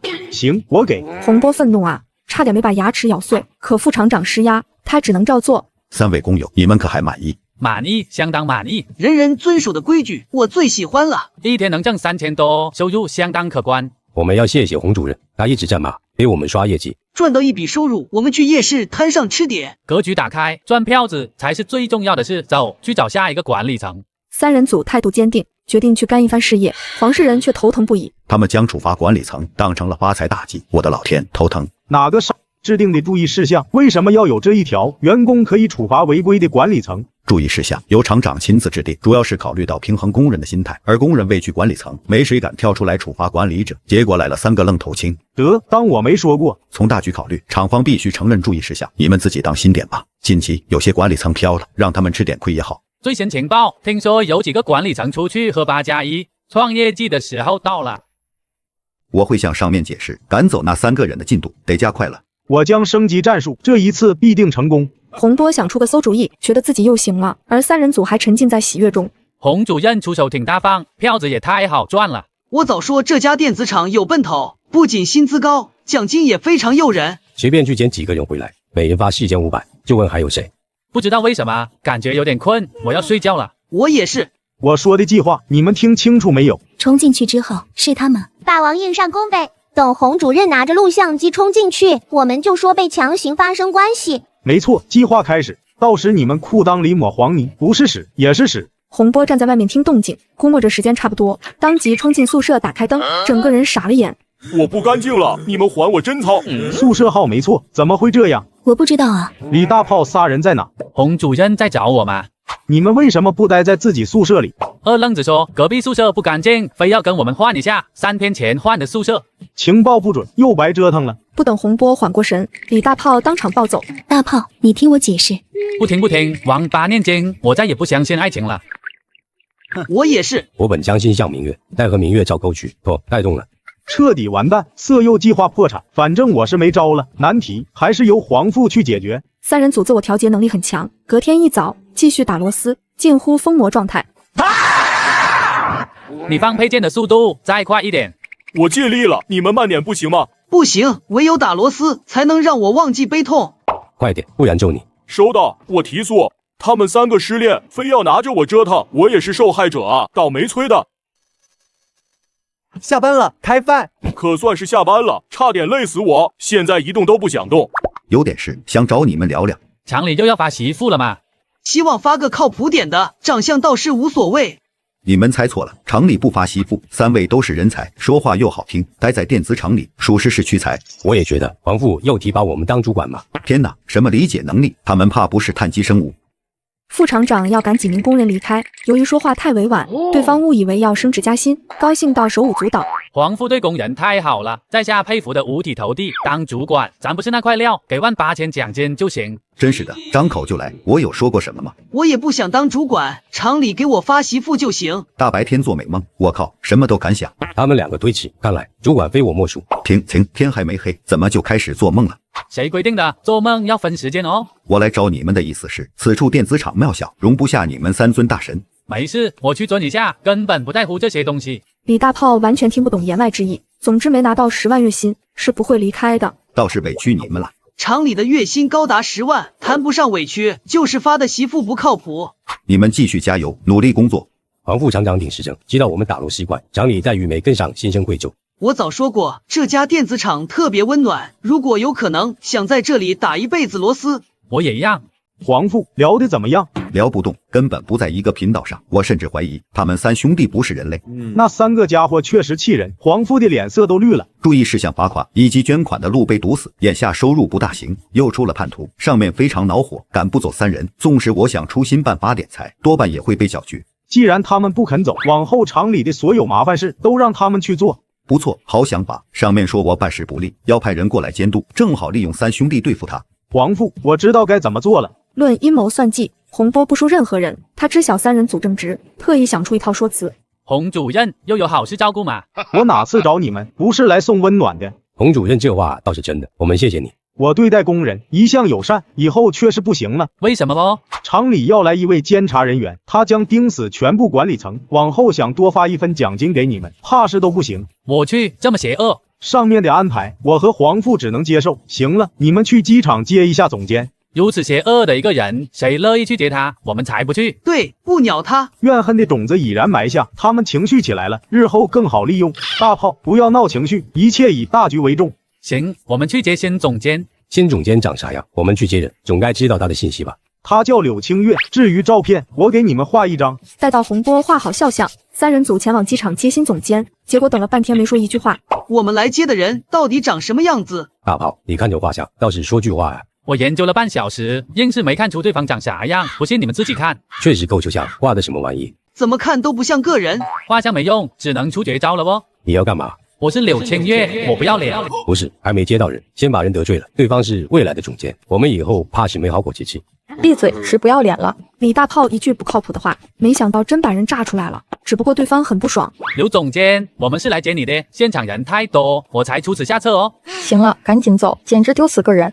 从他们仨人的对话来看，总感觉憨憨的，不如先套话了解情况。相比开车接人，我还是更喜欢打螺丝。厂里的工作，你们觉得如何？很轻松哦，工作量特别小，感觉像进了养老院。好啊，难怪产出的配件少，原来是工作量小。厂里的管理层对工人好吗？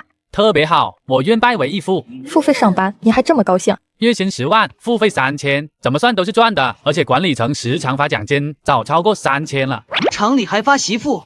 姓黄的净瞎搞，难怪绩效上不去。我任职后定要好好整顿一番。柳清月得到错误信息，刚抵达电子厂，便跑去兴师问罪。刘总监，接风宴准备好了。没胃口，给我个交代。刘总监要交代做什么？你敢信？总监跟副厂长炒作一团，只因3个工人说过几句话，造成双方误会。怎么吵起来了哦？嘴里全是国粹。我要是没猜错的话，他们以前有仇怨。这波分析非常合理，我们要不要进去劝一下？没事，他们吵累了，自然不会再吵。有道理，我们吃饭去。柳清月，你有病吧？我好心给你准备接风宴，你倒好，进来就骂我。你才有病，你全家都有病，自己做过什么，心里最清楚。我做过什么了？你说清楚。大老板让你负责这边的事，想尽一切办法从工人身上敛财，你倒好，天天发奖金，给工人的福利拉满。你说的话莫名其妙，我又不是三才童子，怎么可能做那种事？狡辩没用，有人亲口告诉我的。谁告诉你的？说清楚。去接我的3个人，他们说的。柳清月说明车上的情况，接着黄世仁又进行解释，俩人彻底醒悟过来。可恨，本想利用3人坑柳清月，结果坑到自己。那3个工人有这么强的破坏力吗？当然，你是没见过，他们天天给我惹麻烦，而且脑子不大聪明，什么都不怕。再次投也是工人，3天之内我一定让他们滚蛋。刘总监如此说，一定能办成此事。过程有些曲折，最终还是实现了。利用3个愣头青给柳清月找麻烦，想架空我没门。大炮，你求了吗？不知为何，感觉有些凉意。多半是被人惦记上了。有什么说法？不怕贼偷，就怕贼惦记。几人闲聊时，柳清月出现了，脸上挂着商业假笑。你们仨去机场接我，我非常感谢。我在机场说错话，刘总监不记恨我就行。怎么会呢？机场人太多，声音嘈杂，我理解你的做法。他为何突然变得好说话了？不，黄副厂长不会骗人，他多半是装的，想让我放松警惕。李大炮脑回路清奇，不过一番瞎想之下，确实想对了，对方肚里没憋好屁。不客气哦，接个人要不了多少时间？我们是电子厂一块砖，哪里需要哪里办。不错，思想觉悟很高。饭后的洗碗工作就交给你们了。我没空。我们是打螺丝工，到食堂洗碗那叫超范围工作，算违规。他们3个看起来憨，实则非常精明。不过我多年的画饼经验也不是盖的。你们帮食堂洗碗，每天的100块就不用给了。我喜欢付费上班，从没有过的体验，太好了。多帮厂里干一项杂活，月薪加5%，可累计叠加。多干一点活，每月加5000块，有那么好的事吗？咱们电子厂有综艺性质，这叫极限工作挑战，优秀员工才具备参与资格。洗碗没问题哦。我最喜欢洗碗了。天下熙熙皆为利来，爱才是他们的软肋。迈出第一步，你们完蛋了。柳清月很懂人心，待到3人组洗碗结束，他再次找上门。洗好碗了哦，记住你的承诺。我做出的承诺必然遵守。刚才几个保安吃坏肚子，你们帮忙守下夜，守到夜里1点就行。这算一项杂活吗？必须算，不过以后要天天守夜，直到月底发工资。没问题，又多出5000，票子也太好赚了。高兴去吧，等完不成工作，我随便找个借口开除你们。刘总监的手段确实有一套，想把3人类趴下，最毒妇人心啊！他抓到3人的软肋，看来能成事。太好了，终于能赶走3个祸害。好个屁！我要的是两败俱伤。赶走3个愣头青后，该推行新的敛财方案了。届时柳清月的地位提高，我们怎么办？确实会少分很多票子。必须赶走他们3个，但绝不是现在。你去戳破柳清月的阴谋。明白，这就去。洪波找到3人组，说清楚情况后，惹得他们哈哈大笑。洪主任讲的故事真精彩。我们上个班而已，哪来这么多弯弯绕绕，搞得像无间道一样？就是，你们相信我，刘总监如此安排，绝对没安好心。洪主任是个大善人，我们信你。不枉我对你们的照顾，去告诉刘总监，你们不干杂活了。好啊，给我们每人转账1万。你敢信？车间主任劝工人少干活、少熬夜，工人却不同意，反而向对方要1万块，搞得主任火大。你们有病吧？干嘛向我索要票子？我们支持洪主任工作，你也要考虑大家的利益。没错，我们多干2项家活，刘总监多给1万，而且免了每天交的100块。这是阴谋！我刚才说的话，你们一句都没听进去吗？洪主任不要搞笑哦，没听说谁会多发工资来害人。明白了，你们有奶便是娘。那必须的，我们出来打工只为挣票子。劝不了一点，除非给他们3万，可那也太亏了。嘘，别吱声，那边有情况。我也看见了，这是想趁黑打劫。哥几个上，立功表现的时候到了。由于天太黑，对方出现在没有灯光处，根本看不清脸。没工作就不让进，真麻烦，搞得我像做贼一样。站住，不要动。说你是干什么的？敢闯工厂种地？3个臭保安在我面前装什么？你们审犯人吗？竟敢不配合，上，收拾他。我打。他们确实能打，做起事来尽职尽责，可惜不是自己人。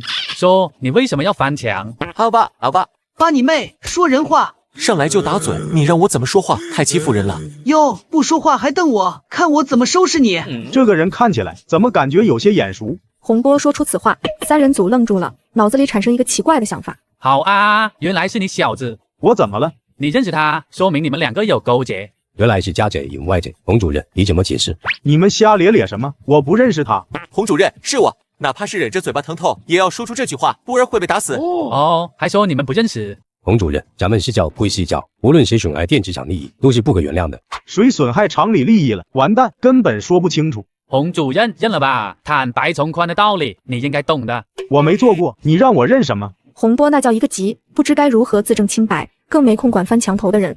洪主任，救我！闭嘴吧你，老子跟你不熟。大晚上的，你们在闹腾什么？报告刘总监，我们抓到个贼，他跟洪主任似乎认识。效率这么高的吗？随便守个夜也能抓到贼？刘总，是我。好啊，蛇鼠一窝，原来你们都认识。电子厂从根上烂了，我的心好痛。有没有可能他是我的助理兼司机，有事耽搁，来晚了？他为什么要翻墙？没工作证，保安不让进，天晚了，我又不想打扰刘总，所以选择翻墙。你刚才说清楚，不就没事了？现在搞得大家都很尴尬。你们上来就打嘴，刚才嘴疼的厉害，根本说不了话。你不要找借口，多想想自身的问题。说的有道理，我也相信无声。你们打错人，却不认错，太欺负人了。阿南气得不轻，可他弄不过3人组，一怒之下怒了一下。既然是一场误会，那就算了吧。刘总监，我们的表现怎么样？坚守岗位，恪守本职，做得非常好。从制度层面来说，他们确实没做错。听见没有？刘总监表扬我们了，大家继续努力工作。我们从来都是认真的。该死，我今儿被小把楼打了，真是越想越气。算你运气不好，他们3个是刺头。多大的刺头没见过？以前不是照样收拾？不一样，我过来这边就是因为3人把老黄搞得焦头烂额。我去收拾他们，正好新仇旧恨一起算。我的手段已出，赶走他们不过是时间问题。咱们现在要做的是夺权，夺黄副厂长的权嘛。没错，成为这边的总负责人，可以多分一些红利。电子厂高层各有算计，3人组不知道自己已成为棋子，正在满腔热血的工作。3天后，他们发现不妥，好困哦，感觉睁不开眼睛。我们在一家厂里打3份工，每天守到半夜1点，能不困吗？我高估了自己的体能，属实撑不住。亢奋起来噻！你们作为年轻人，怎么一点朝气都没有？徒弟训师傅，到反天罡啊！可我真的干不动了，该怎么办？你敢信？工人闭着眼睛打螺丝，主打一个全凭感觉，并非他们学会新技能，而是太困了，眼睛根本睁不开。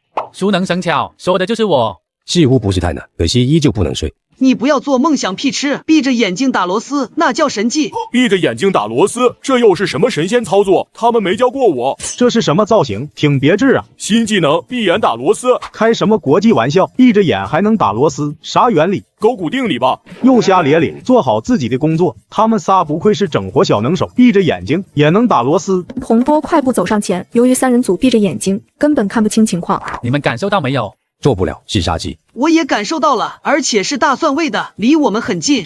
胡扯，那叫蒜香味。我刚刚吃过大蒜，你们要不睁眼看一下杀气的来源。口臭。闭着眼睛打螺丝，存在巨大安全隐患，每人罚款1000。洪主任，咱们做人要讲道理。来说说你的歪理。闭着眼睛打螺丝，这叫肌肉记忆，看起来危险，实则非常安全。你说说安全在哪了？我没看出来。洪主任看我们受伤没有？没有啊，那不就是安全了？条条大路通罗马，我们打完罗西不就行了？至于这么大，根本不重要。有点道理。洪波被绕进去了，况且没有明确的规定，不准闭着眼打螺丝，只好就此作罢。哥几个继续哦，我们要勇于创新，心中有螺丝，闭着眼也一样。有道理。过去好几天应该有点效果才对。我刚去生产车间看过，他们的精神状态如何？说出来你可能不信，他们在闭眼打螺丝。什么？你没开玩笑吧？闭着眼也能打螺丝？我也觉得不可思议，事实却是如此。世上竟有此等奇男子，如此牛批的人物，做点什么不好，非要进厂打螺丝？可能是爱好吧。看来强度不够，有必要继续加大，高费几个工人。很简单。柳清月一肚子坏水，决定继续收拾三兄弟，于是找过去，抓紧时间睡觉哦，不然容易熬死掉。药剂是个好东西，多干点杂活，每月多出1万，可惜身体撑不住啊。睡吧，睡吧。哟，你们午休呢？刘总监，你来找我们干嘛？听说你们闭着眼也能打螺丝，我感到好奇，过来看看。基础操作而已，重点在于熟能生巧。闭着眼睛打螺丝不会打歪吗？暂时没歪过。再见，我该去上班了。啊，好困，又没有午觉睡。我怀疑刘总监是故意的，又没有证据。起床吧，该打螺丝了。他们没猜错，柳清月就是故意的，想让他们疲劳，最终无法正常工作。快点动起来，配件都扎堆了。加油，不能睡，为了月底10万薪水。完蛋，眼皮根本不受控制。没办法，只能锥刺股。是疼。现在感觉如何？你敢信？3个打工仔赶来领导，并对他们进行罚款。当领导破口大骂时，他们反而笑得更开心。喝醉的管理层过来了，哥几个做好准备。1人50块，我们又能赚几百块。不止，待会记一下，指他们违反注意事项，我们能赚更多。明轩，你变聪明了。只要思想不滑坡，办法总比困难多。为了创收，必须想尽一切办法。我觉得没毛病，处罚违规违纪的管理层，主要是为厂里的利益着想。厂长应该发锦旗给我们。看门口有几个工人在盯着我们笑，难不成是卖笑的？我懂了，副厂长知道我们喝高了，特意派人来迎接。几人想得很美好，事实却非常骨感。只见李大炮笑着走上前，几位领导喝好了吗？畅快，相当畅快。大声说出来，你们出去喝的什么8+1，我喝了2斤。我也一样，2个小趴菜，我喝了3斤。录下来了，音频非常清晰。你们违反了注意事项，非周末时间喝醉，每人罚50；夜间站门口喧哗，每人罚50；进厂区不出示工作牌，再罚50。你没搞错吧？工人几时能罚管理者？注意事项上写得很明白，自己回去翻看，现在交罚金。滚开！3个臭打工的，也敢挡老子的道，想死是不是？对位了。李大炮笑得很开心，对方骂得越凶，他们收入越高，越开心。随后众人去见副厂长，看他们的样子，我有一种不好的预感。黄副，他们几个喝高了，拒不交罚款，还骂人。我们有录像，每人要罚款1500。哼，3个傻帽，以为黄副会站在你们那边吗？每人1500交钱，或者交辞职报告。为什么？你们违反注意事项，我没跟你们开玩笑，不接受讨价还价。晦气，我们认栽，转账已到账，多谢。今晚回去可以睡个好觉。3人组离开后，留下的人脸黑了，有种想骂娘的冲动。黄副，这样下去怕是不行，哪能让工人骑在我们头上拉屎撒尿？回去多看看注意事项，近期尽量不要惹事，坏了老板的计划，让你们吃不了兜着走。当然，老板的计划最重要。 3个憨憨工人，天不怕地不怕，用他们来鞭策管理层挺好，省得管理层不听话，总是四处乱跑。黄世仁想象的很美好，自认为掌控全局，严重低估3人组的搞事能力。你们真的处罚管理层，还拿到了罚金？当然，注意事项上写的很清楚，我们照规矩办事，没毛病。黄副厂长还表扬我们的行为，让我们继续努力。哎呀，感觉亏了10个亿。我之前也看到这一条注意事项，以为闹着玩的，就没有较真。这等好事，为什么要告诉我们？ 独乐乐不如众乐乐，你们拿到好处，别忘记分我10%。我们作为先行者，风险很大。如果能成，少不了你们的好处。就是大家一起来找茬，比打螺丝带劲多了。最重要的一点，大家备牢注意事项，搞错了要罚被罚款50。助人为快乐之本，厂区的管理层不少，仅靠我们3个吃不下，不如将方式分出去。这一夜，很多工友都没睡，拼命背注意事项，准备给管理层一个惊喜。隔天早上，令人意外的情况发生了。洪主任吃早餐不排队，罚款50。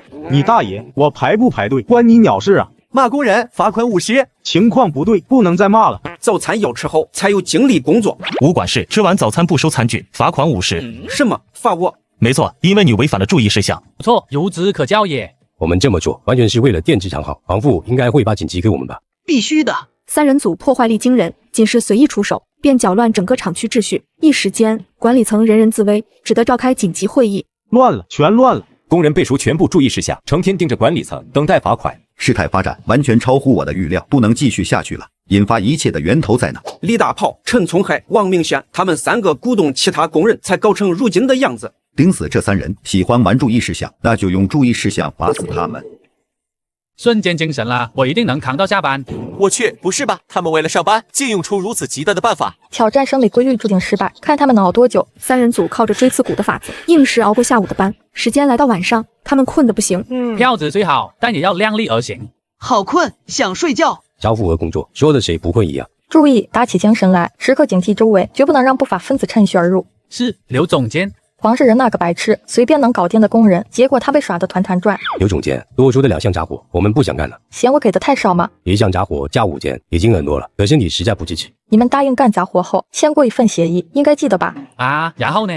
合同上写明，如果你们半途而废，非但拿不到工资，每人还得赔2万。我仔细看过合同，没有这一条。你打开合同的方式不对，要用放大镜。你敢信？工人用放大镜看合同，并非视力有问题，而是关键条款藏在字缝里，用放大镜才能看清，明摆着在坑人。但是你没有任何办法，看见条款没有？哇，确实有，跟刘总监说的一毛一样。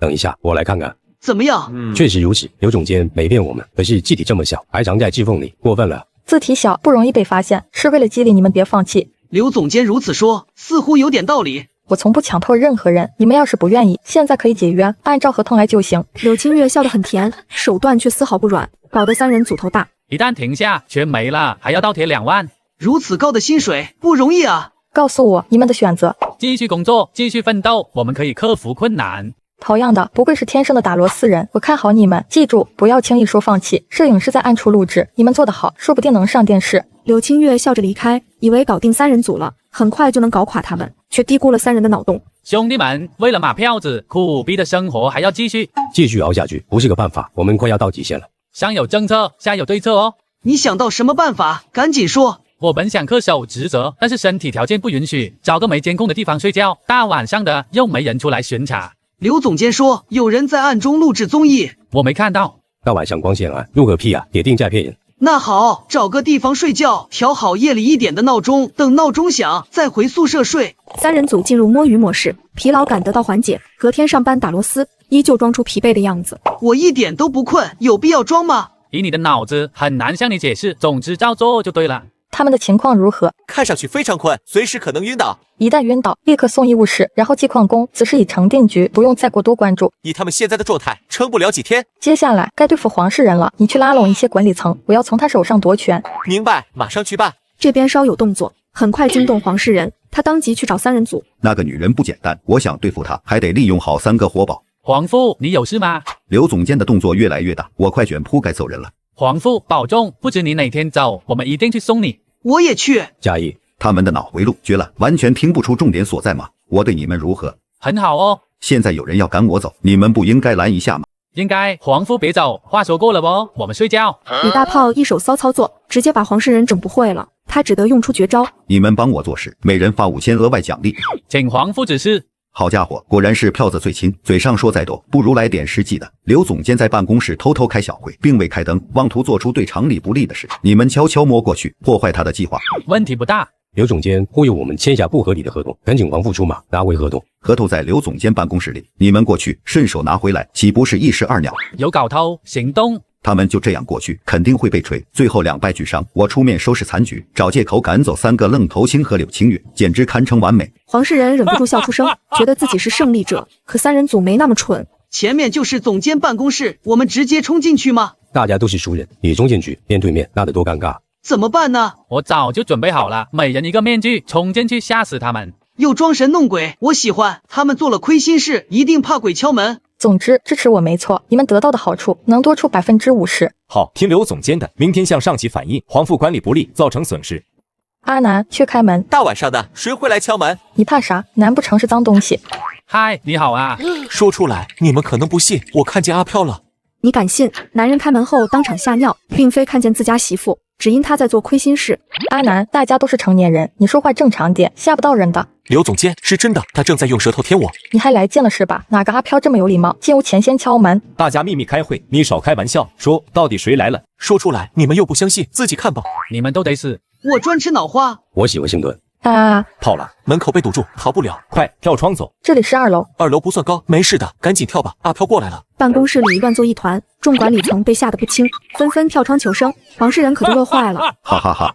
妙啊，看他们的狼狈呀！看样子是单方面挨虐，绝非两败俱伤。达不到理想状态也没有关系，柳青月吃瘪就行。也对，他拉拢一堆管理层，妄想对皇父不利。记住那些管理人员的名字，明天叫来跟我谈话。明白，一定办妥。皇父看人真准，收拾柳青月果然还得靠3个愣头青。搞定，全吓跑了。他们做贼心虚，世上只有一个地方有阿飘，就是人的心里。打住，少说有哲理的话，赶紧找合同。附加的1万工资，我们不要了吗？要不起，多干2项杂活太累。刘总监又在午觉时来捣乱，继续下去，迟早被耗死。同意。如今回想起来，我感觉是个阴谋。3人组在办公室里翻找合同，拿到后快速撤离现场。而跳楼的人回过神来，察觉到不对劲，世上真的有阿飘吗？我觉得没有。那我们为什么要跑？因为刚刚看见阿飘了。问题就在这里，大家都不相信的存在，怎么能看见？我想起来了，刚才月光照在阿飘身上，他们是有影子的。大家一起回去看看。听，里面没动静。没事的，你进去看看，有情况就大声叫。刘总监，我怕。他个屁，赶紧去！官大一级压死人，万一真有那种东西，我岂不是死定了？有情况跑啊！刘总监，没事，你们不用害怕。那你鬼叫什么？我刚才放个屁，吓到自己了。办公室里有其他情况，说清楚。你与3人签下的合同不翼而飞。我明白了，一定是他们干的，敢扮阿飘吓唬我，要他们好看。柳青月气到3尸神暴走，当即去找3人组，想问清情况，3人却处于亢奋之中。爽，没想到他们吓得跳楼。最爽的是撕毁不公平合同，往后不用如此劳累。我明白一个道理，票子虽好，但要量力而行。嘘，有情况。他们睡着了，装睡罢了。刚刚在门外，我听见他们说话的声音。这个女人耳朵够尖的，待会我装傻充愣，看她能如何。给我起来！刘总监，啥事？你们刚才在宿舍里吗？不在哦。说去哪了？梦见自己去到一片桃源，跟他们2人结义。巧了，我也是。大哥、二哥、3弟，好稀奇，你们仨做梦还能做到一起吗？先有灵犀一点通哦，我觉得很正常。论扯皮的能力，3人组堪称一流，而且不发笑，看上去就像真的一样。你们3个扮阿飘吓唬电子厂管理层，事后偷走那份合同，还有什么好说的？诽谤，你在诽谤我，难受，香菇。过道上有监控，到底是不是你们做的？调监控就知道了。抱歉，监控正在维修中，无法看到下午6点以后的画面。姓黄的，算你狠。大家彼此，你出招，我只能接着。我们走。你们做得很不错，睡吧。情况似乎有些复杂，我想不通，睡觉。 3人组恼人小，没烦恼，一觉到天亮，起来继续打螺丝。快加速！你没吃饭吗？他们打鸡血了吗？昨天半死不活的，今天却变得贼忙。明天有关部门过来检查，记得不要乱说话，背书纸上的术语。你敢信？全场工人带薪休息，他们却不高兴，想回流水线上打螺丝。倒不是他们缺心眼，只因要背专业术语，每个人都觉得头大。什么叫不要乱说话？你给我翻译翻译。该说的话，不该说的话，你总该能分清楚吧？说实话，分不清楚哦。 他不只是愣头青，而是有点蠢了，感觉大家的脑子不在一个频道，属实聊不动。背书纸张上的话术，按照上面来，没人问话，一律不要开口。你早这么说，我不就明白了？有什么问题吗？上面的话假大空，这不教我们说谎话吗？我们向来诚实守信，不说谎话的。搞什么东西？我每次让他们做事，满嘴仁义道德，收到好处，做什么都行。洪波感觉头大，有前几次的经验，不会随便掏票子出来，于是耐心解释：这不叫说谎，而是善意的谎言。请问有什么说法？你们想想看，厂里开出高薪，很多人眼红的，万一报道出去了，哪还轮得到你们打工？我明白了，电子厂有综艺性质，讲解信息不说，是为大家好。聪明，万一有人问你们话，知道该怎么说了吧？为了电子厂，为了大家，我们一定按标准话术回答。一切为了集体。 忽悠他们3个人不容易，我太难了。厂里为了应对检查，给全体工人放假，让他们背标准话术。一群大老粗背熟，画面相当炸裂。哦哟，不行了，我感觉头晕、眼花、胸闷，呼吸变得困难。我还好，就是四肢无力。明轩怎么个情况？读书时落下的病根，背书就犯困，然后想睡觉。我也是，相比背书，更想去打螺丝。 看来我们是一样的。读书时要是如此卖力，也不至于来厂里打螺丝。我们的事暂且放到一边，明天人社局和市监局要来人检查，必须严肃应对。一旦他们发现猫腻，整个布局就完了。你和我还要进去踩缝纫机。一切安排妥当，出不了乱子。我心里没底，咱们过去看一下。想找茬，直接说，什么有底没底的。2人之间存在矛盾，不过面对共同麻烦时，选择携手合作。当他们来到操场上，瞬间傻眼。王父说的一切妥当，就这。吹牛、玩耍、睡觉，偏偏没人背专业话术。明天怎么应对检查？全部人集合。我有一种不好的预感。哪来的预感？你看皇父的脸色比炭还要黑，绝对没有好事。我给你们带薪放假，只需要背书，你们却偷懒，对得起我吗？皇父，我也不想呀，可一背书就犯快，根本控制不住。巧了，我也是。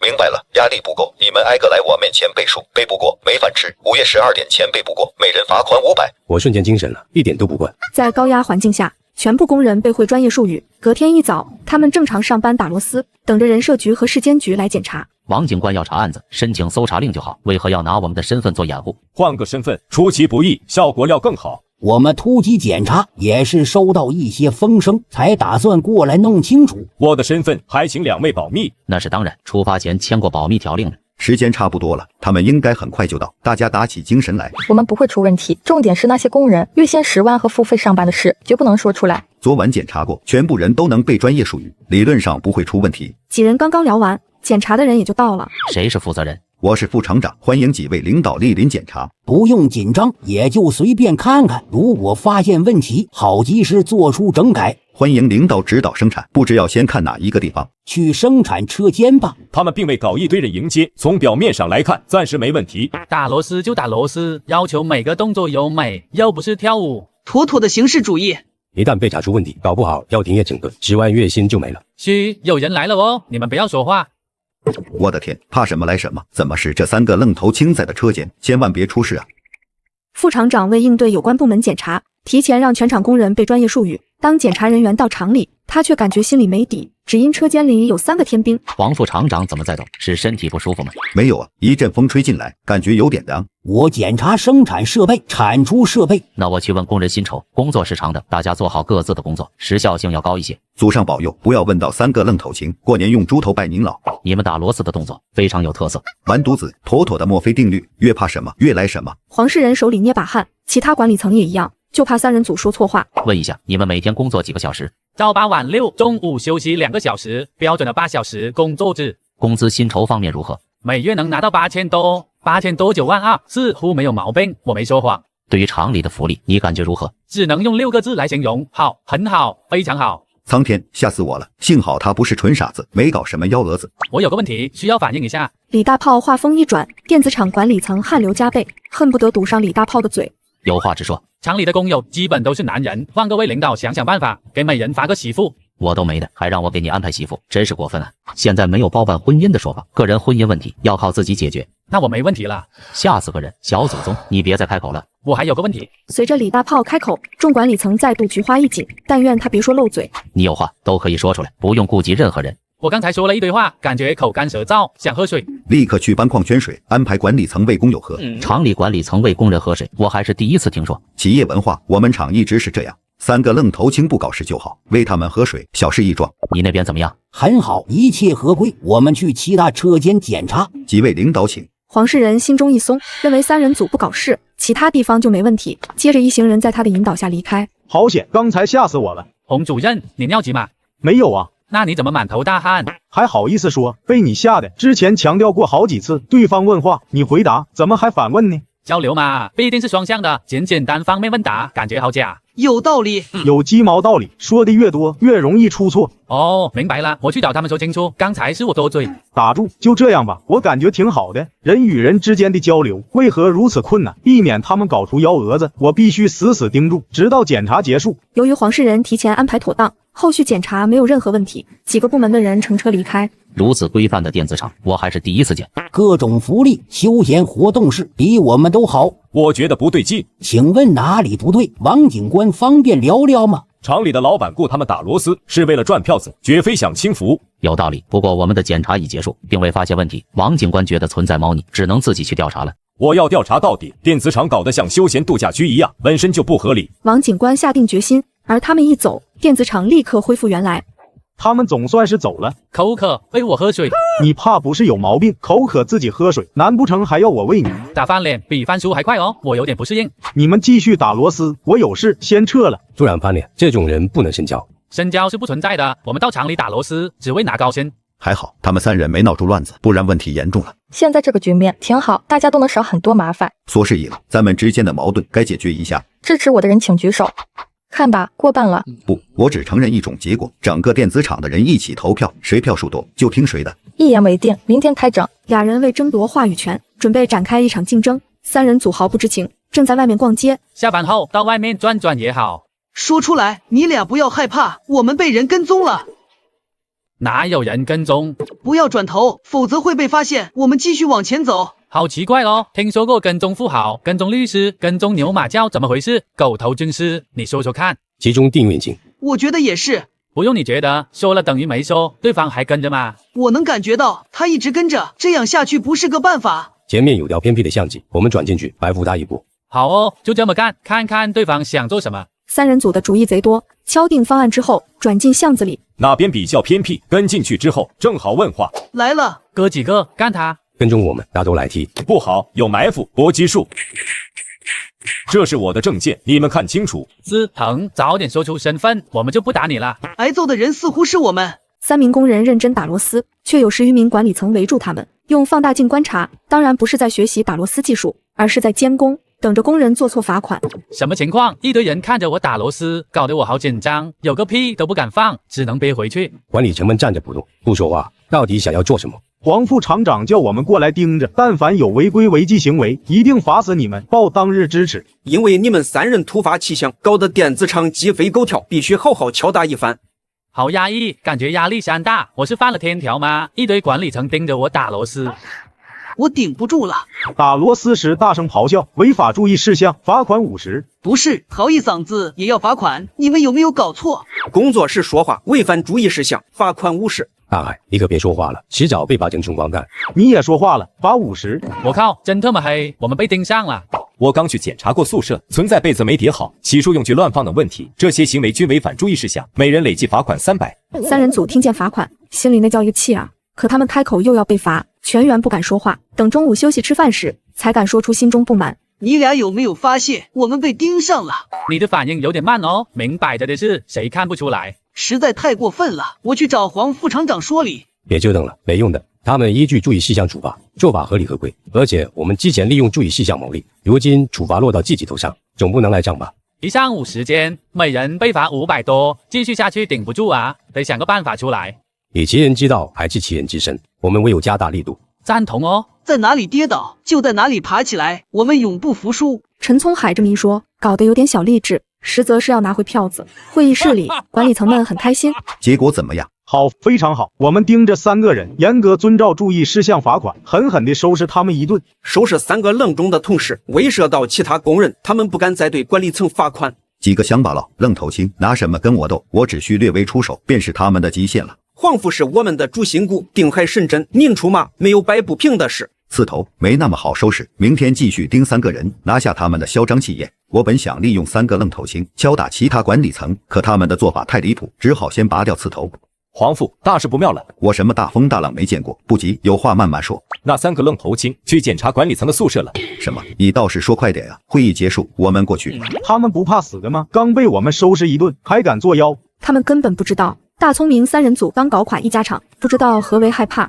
大海，录好细节。我已拍照录像完毕，证据全在手机里，早上的损失可以全部拿回来。遇到困难多动动脑筋，做不了。他们找人盯，我们会投家，看谁的手段更厉害。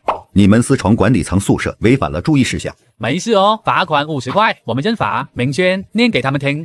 你们违反的注意事项很多，宿舍卫生不达标，宿舍里时常中进女友，不小心被偷家，此次问题严重了，赶紧想出解决办法，否则损失挺大的。注意事项，人人遵守，请各位领导交罚款。违反注意事项罚款的制度，刚才开会废除了，没来得及通知你们而已。啊，那该怎么算？往后大家都不会被罚款，就这么简单。你们今早的罚款将全部退还。多好的相互监督制度，废除了太可惜。我觉得也是哦。你们要点脸吧，说的好听，实则是为了搞票子。黄世仁被迫废除注意事项制度，毕竟他们做局有大图谋，不想因为3瓜2枣破坏大局，电子厂恢复到以往的平静。打螺丝感觉少了很多乐趣，想想月底的10万薪酬，还是很有动力的。你们来厂里有一段时间了，明天起改为计件制，连续20天没能完成工作任务，视为旷工1天。听起来怎么一大股套路的味道？力的作用是相互的，他打我们，自己的手也挺疼。你们叔叔，我错了，刚刚想去泡脚来着，可是还没去啊。李大炮吓得不轻，刚才他们的行为算是袭警了。大家不打不相识，我请你们吃饭吧，顺便买点药油擦一下。不好吧？大家不是太熟，吃饭就免了。我们伤的不重，自己买药油擦就行，不用麻烦叔叔。真以为我傻？说什么请吃饭，绝对是牢饭，我才不吃。我说要请你们吃饭，去还是不去？我敢说不去吗？刚才推三阻四的，吃起饭来你们比谁都猛。抱歉，之前理解错了，我以为是唱着铁窗泪，然后吃饭。你小子想象力挺丰富。叔叔为什么要跟踪我们？总不能是为了请吃饭吧？我想知道电子厂里的真实情况，你们如实告诉我。王警官问的直接，三人组感觉饭菜不香了，呆愣在椅子上。万一说出真实情况，影响到电子厂，导致我们拿不到10万月薪，可不太妙。看样子他是来砸场子的。你们寻死啥？说实话很难吗？不难，除了善意的谎言，我们从不说谎。说实话，坦白从宽。我着手调查这家电子厂，手上当然掌握着一定证据，比如说月薪10万、付费上班，以及之前的违反注意事项罚款。不错，叔叔知道的还不少。怎么成你们套我的话了？倒反天罡啊！我们进入电子厂后，李大炮讲得非常详细，面对王警官不敢有丝毫隐瞒，况且吃人家的嘴软。我可以明确的告诉你们，这家电子厂是个诈骗团伙，什么10万月薪，到最后你们一个子都拿不到。不能吧？哦嚯，天塌了！不对吧？我们到厂里第一天就看见有人拿到过10万月薪，有没有可能他们是一伙人？真是骗人的话，为何还有这么多人在厂里？我想不明白。你们陷得太深，一时间难以走出来，我非常理解，自己回去好好看一下，想通了打电话给我。我们会的，叔叔。这顿饭确定是你请客吗？当然，敞开了吃。所有话说开，我悬着的心也就落地了。服务员加菜，我也要加。大出血就大出血吧，往后想搜集足够证据以及对付幕后老板，还得靠他们。吃完饭，三人组返回电子厂。对于见过王警官的事，没向任何人提起，但是对电子厂管理层多留心眼。怪了。你有何发现？听完那些话，无论我看哪个管理层，感觉他们都不像是好人哦。巧了，我也是这样。或许他们就是一伙的，但是瞎猜没用，我们去找证据佐证这一切。手机关机，我找你们大半天了。洪主任，你听我解释。你们出去泡脚了，谁不知道？不知洪主任找我们何事？刘总监是来争权的，我之前告诉过你们。然后呢？全电子厂管理层工人投票，谁得票多具备最高话语权。你们应该会选黄富的吧？我先问一句，谁给的多？你敢信工人成为厂里地位最高的人，只因副厂长与总监争权，谁得到的投票多，便具备最高话语权。不料双方打平，眼前三人的票变得至关重要。啊，投个票，你怎么还要上好处了？我在村里投票，人家都给一双皮鞋，先给一只，等投完票之后再给另一只。乡下人也挺会玩，投票是要选出优秀的领导者，你们明不明白？对呀，谁给我好处，我就认为谁优秀。我重申一遍，此次投票没有好处，你们觉得谁好就投给谁。没好处，投不了票。爱投不投，厂里这么多工人，不差你们3票。我被他们讹走不少票子，从现在开始不会再出现那种情况。电子厂里有人民主投票，感觉好奇怪啊！记得找蛛丝马迹，证实我们是否被骗。三人组忙自己的事，没关注黄世仁与柳清月拉票。隔天一早，全场进行投票，接着是公开统计票数。无耻，一袋洗衣粉拉一票，亏你看得出来。彼此，你20块一票，说的多光彩一样。说那些没用，你输定了。你不要高兴得太早，不到最后一刻，谁又能知道输赢？票数统计出来了，一样多。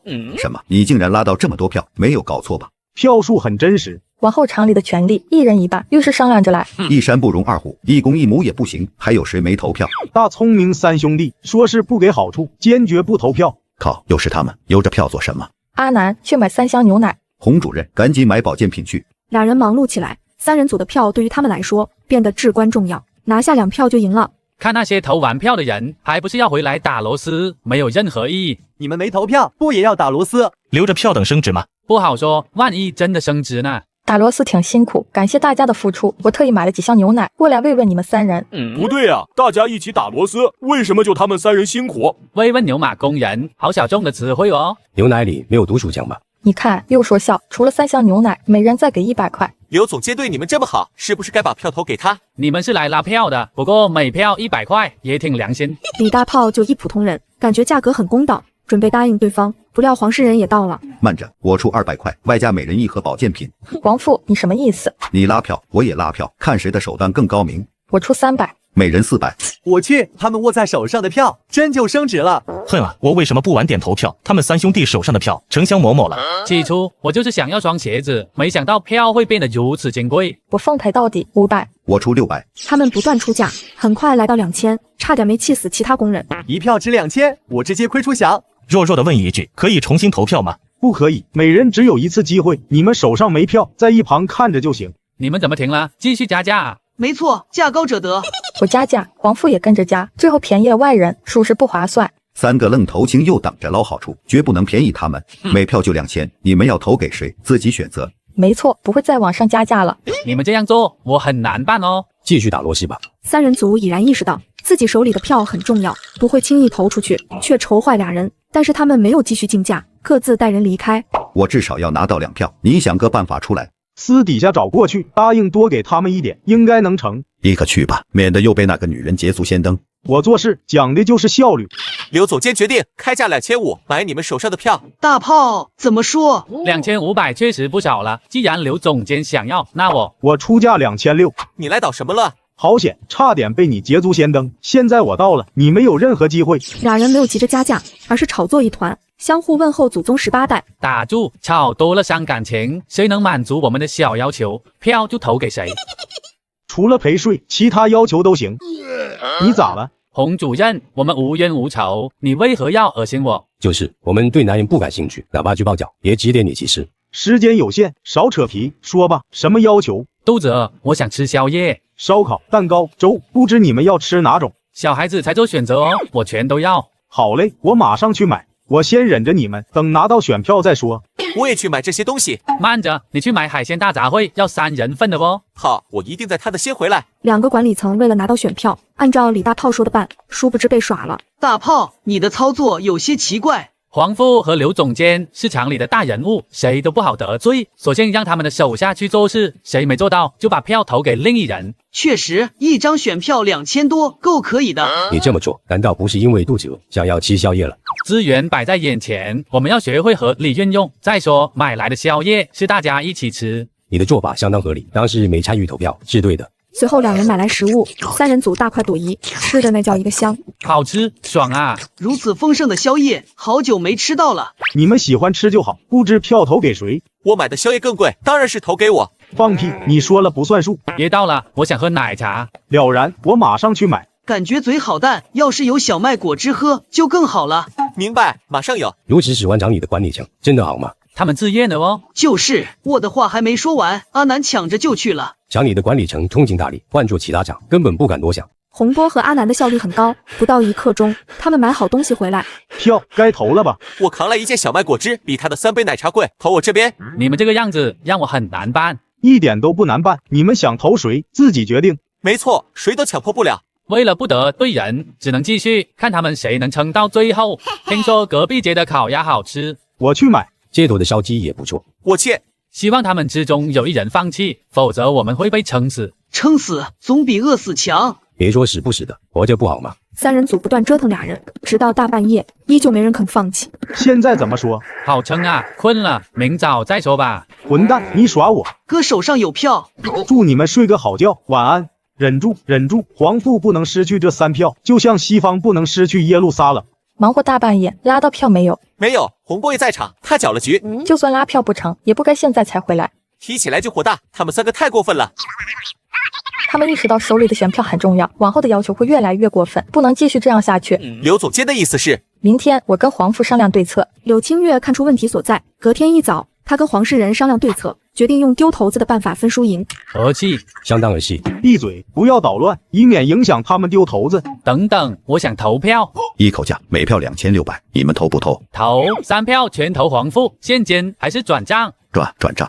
不是，这就搞定了。他们答应的如此爽快，那我昨晚的一系列操作算什么？我反对。昨晚你们吃下我那么多东西，如今不投票给我，这笔账怎么算？你要是不嫌弃的话，带回去厕所里拿。我们又没威胁你，你自愿请吃东西，怪得了谁？我觉得这3票不能算数。刘总监，愿赌服输，你该不会玩不起吧？大老板没有明确指示时，厂里事务由你说了算。哈哈哈！你们愣着干什么？赶紧回去打螺丝，不然算你们旷工。我去，善变的男人突然变脸了。管他呢，转账已到手。投票风云过去，3人组着手调查电子厂，核心点为拿到10万月薪的工人是否为常理的拖？老李头进厕所了，我们到厂里第一天便是看见他拿10万月薪。我有一招，保证能让他说实话。你敢信？3名工人在男厕外偷窥，并非性取向有问题，只因厂里月薪高达10万，有人告知他们是假的，才想逮个老员工问清楚。听，他正在撒尿哦。我们冲进去后，用带子套住他的头，然后进行问话。万一动作慢了，他看见我们的脸又该怎么办？有啦，套住我们的头，看见也没关系。喂，你们在做什么？来尿尿哦。为何不走进去，而是在门口偷窥，嘴里叽里咕噜，不知道在说什么？你不要搞笑哦，大家都是男人，我们要是想看，可以光明正大的走进去，用不着偷看。说话前想清楚，当心我们告你诽谤。我们走。你们不是来尿尿的吗？怎么不尿了？你说话太难听，气干了。3人组有些沮丧，想不到半路杀出个程咬金，准备另找机会再动手，可他们发现了问题。你们看门口。是阿娜。整整2天了，他一直在盯我们，啥事都没法做。多半是投票的事得罪了刘总监，阿南才死盯我们，但凡有点风吹草动，定然趁机发难。他成天盯着我们的计划没法展开。厂里高薪是否骗人，我们要尽快落实，想个办法收拾阿南一手。我有个馊主意，不知当讲不当讲。现在要的就是馊主意，你赶紧说啊！围过来，不要让旁人听见。3个大男人说悄悄话，他们在搞毛啊？不嫌隔应人？阿南没意识到问题的严重性。下班后，3人组找上他。南哥，上次的事抱歉哦。损害刘总监利益，搞出一堆麻烦，以为简单的道歉就能搞定吗？我们仅仅是小人物，那3票终归要投出去。跟我讲这些，现在知道怕了吗？何止怕，怕的要死。完了，由于我办事不力，刘总监狠批我一顿，这笔账要算在你们头上。我们本想请你吃饭，然后磕头赔罪，南哥不领情，那就算了。等等，你说什么？请吃饭啊？不是，下一句。给你磕头赔罪。好，这顿饭我吃定了，给你们一个机会。等磕头赔罪的时候，我一定要录制好视频，想想就很爽。看他的傻样，不会真以为我们要磕头吧？逗他玩的。李大炮的思路非常清晰，先骗对方过去再说。随后一行人来到大排档。你们说的吃大餐就这？南哥见笑了，我们也想去大餐厅，实在是囊中羞涩。特色柠檬水，来一杯试试。吃什么？其实我不在乎，几时开始磕头赔罪环节？不急哦，先吃点东西。还想着让我磕头，你要倒霉喽。肚子疼。那边有厕所。果然，路边摊的东西不能吃。我先去上厕所，你们准备好，等我回来立刻磕头赔罪。知道了，赶紧去吧。见效真快，你放了多少巴豆？你给我的那一包全放进去了。他不得拉倒虚脱，要的就是这个效果。我们去办正事，撤。3人组快速撤离。等阿南回来，哪还有人？老板，人呢？刚刚走了，说是你会结账。什么？说好的请我吃饭，结果坑我一手，可恨，太可恨了。你的心情我理解，请问是现在结账还是报警处理？不行，又要打标枪。你别想着厕所多，赶紧结账，否则不会放你走。拿好，多份少补，我很快回来。不可原谅，我要他们好看。阿南快气死了，依旧不知被下过巴豆。另一边，3人组返回厂里，盯住老李。他进仓库拿东西，里面没人，是个绝佳的机会。戴好口罩，待会冲进去后，用麻袋套住他的头，再进行问话。就这么定了，我身手敏捷，先上。每天要陪他们演戏，真他妈累啊！不好，身后有人。趴下，搞定，你们进来吧。不是吧？下手这么黑，你把他干死了？有没有可能仅仅是晕过去而已？准备工作也就绪，可他晕过去了。刚才用的力道有些大，没个把小时，怕是醒不过来。我最近尿黄，正好用来执行他。别滋，我醒了。为什么敲晕你？心里应该清楚吧？不知几位劫财还是劫色？我劫你全家，大家都是男人，以为我们会迎难而上吗？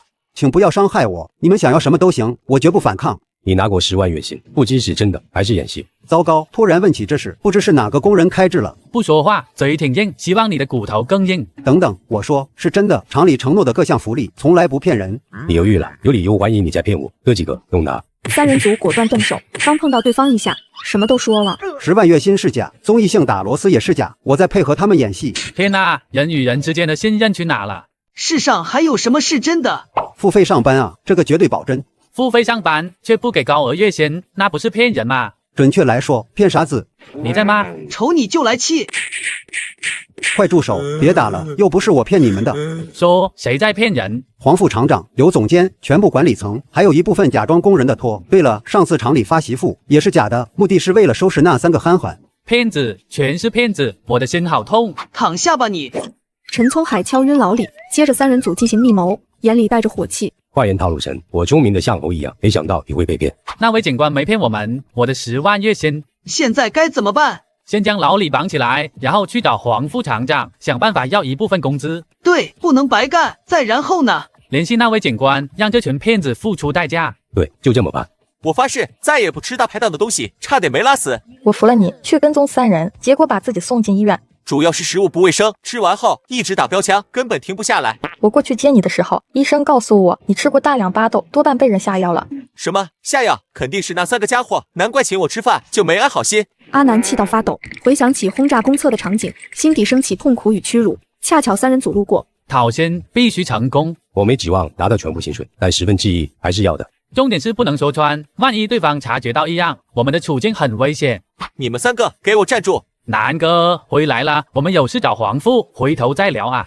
不行，现在就要说清楚，你们为何给我下巴豆？厂里给工人安排大量工作，许多工人忙得满头大汗，3人组却稳如老狗。打螺丝，我是认真的。我们作为天生牛马圣体，打个螺丝完全没压力。打螺丝快，也是能派上用场的。好快，流水线好快，螺丝打不过来了。你倒是打快一点，你落得多，后面的人就得补，压力太大了。我已经尽力，前几天流水线慢得要死，今天突然提速，谁适应得了？住口，赶紧打螺丝！那边的3人怎么回事？完全没压力。我们是打螺丝中的战斗机哦，一天不打螺丝，浑身难受。我们仨打螺丝的速度超乎你等想象。3人组打螺丝，效率那叫一个高。管理层见状直摇头。他们3个看起来憨憨的，双手却特别灵活，流水线的速度在他们眼中根本不够看。我们加大工作量的操作，就是要让工人无法完成基建，累计20天做不完工作，算1天旷工，最后拿不到10万工资，相信他们无话可说。看这3个人的手速，绝对可以做完基建任务，到月底不旷工就得发工资。之前拿到工资的人，全是我们请来的演员。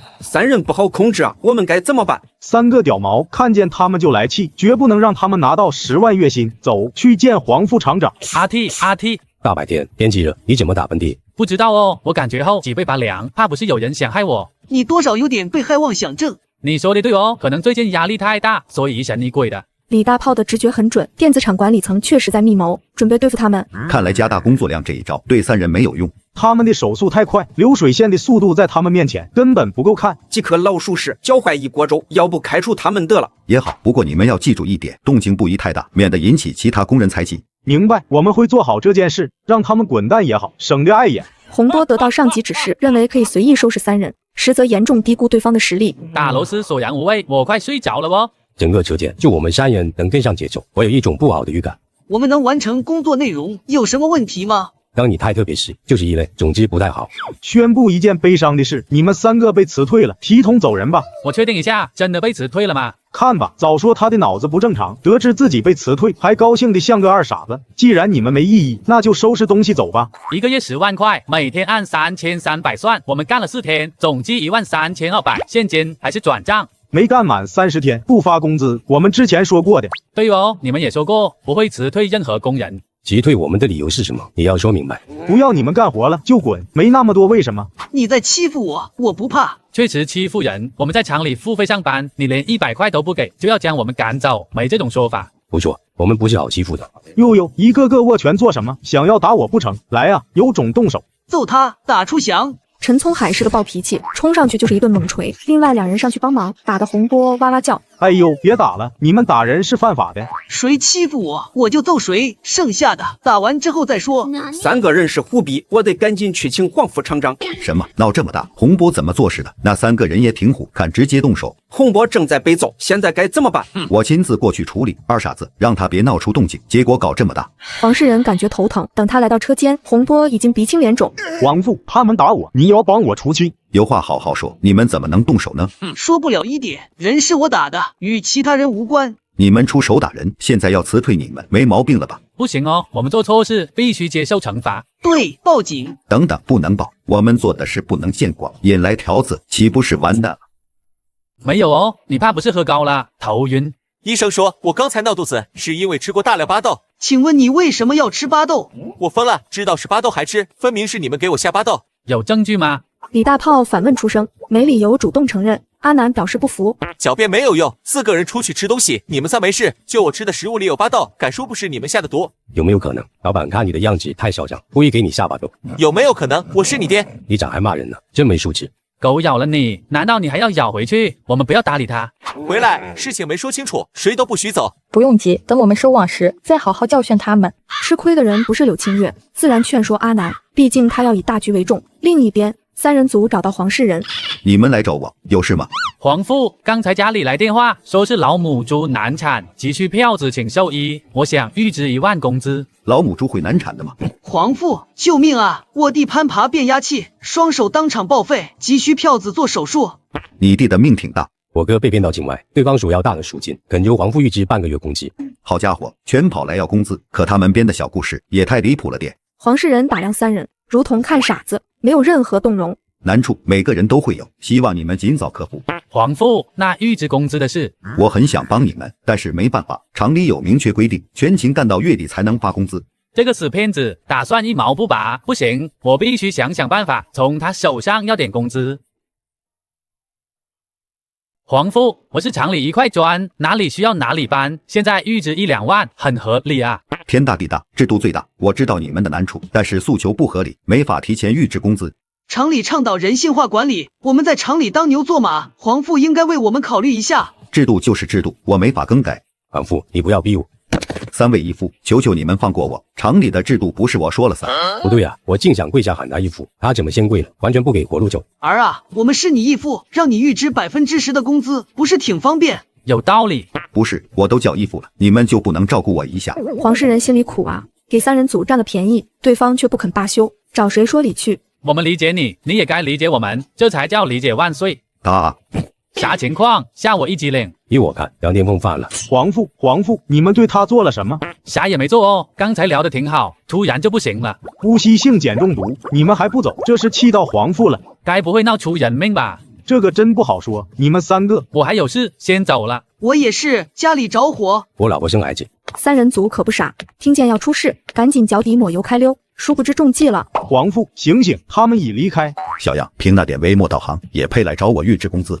皇父的演技属实了得，看上去像真的一样。论演戏，我是专业的吗？他们为何突然跑来索要工资？我不是太理解。天天跑出去泡脚，估计是没票子花了。这个解释我觉得相对合理，他们留下终究是个祸害。如今我已得势，想个法子开除他们。我下去想办法。好吓人，我们去预支工资，差点闹出人命。我们的血汗钱难道就不要了吗？再想办法，劳动报酬是我们应得的。接下来几天，三人组想尽各种办法去找黄世仁预支工资，结果一个字都没得到，彻底失去信心。坏人太狡猾，我们什么都得不到。不多了，去找那位警官，打掉这个犯罪团伙。同意。为什么又约在这种地方见面？因为你请客吃饭。我们要充分利用一些机缘，底层人民的辛酸，你不懂。我快被你们吃穷了，谁才是真正的底层？不要在意细节，我们同意给你当线人。说吧，需要做什么？办案唯有证据充分，才能办成铁案。我需要视频类证据，比如付费上班的收费画面、拖的陈述视频。王警官详细讲解，三人组听得如痴如醉。哦，记不住，全在预料之中，纸上有要领，你们慢慢看。无间道，好刺激！一群死骗子骗得我们好苦，报仇的时候到了。行动时一定要注意安全，提防犯罪分子狗急跳墙。遇到危险打电话给我，我会带人冲进去。明白。王警官，说完了吗？目前就说这些，我能看出来你们仨不是一般人。既然话说完了，服务员加菜。不是，还加，我这个月白干喽。想让马跑得快，你就得让马吃饱。吃吧吃吧，你们打个螺丝被人骗也挺不容易的。这话扎心了，搞得我们像智障。三人组吃完大餐，回到厂里，已经是晚上，他们准备在夜里才去行动。大炮，你去给老李录视频，记住别露脸。那个老头随便收拾他。大海，你跟我去办公楼，你负责在外面放哨，我去黄世仁办公室里找东西。OK。今晚先做这么多事，其余行动后面再说。上次你说过的事，请再说一遍。你咋还录像呢？我说出来，岂不是成证据了？录就完了，做个纪念而已，你不用过度紧张。你骗鬼呢！我是这个组织的一员，万一视频流出去，少说也要被判上几年。老家伙还挺聪明，什么都知道。我最后问你一遍，说还是不说？哪怕10大酷刑来一遍，我也不说。我没那么残忍，但你一定会后悔。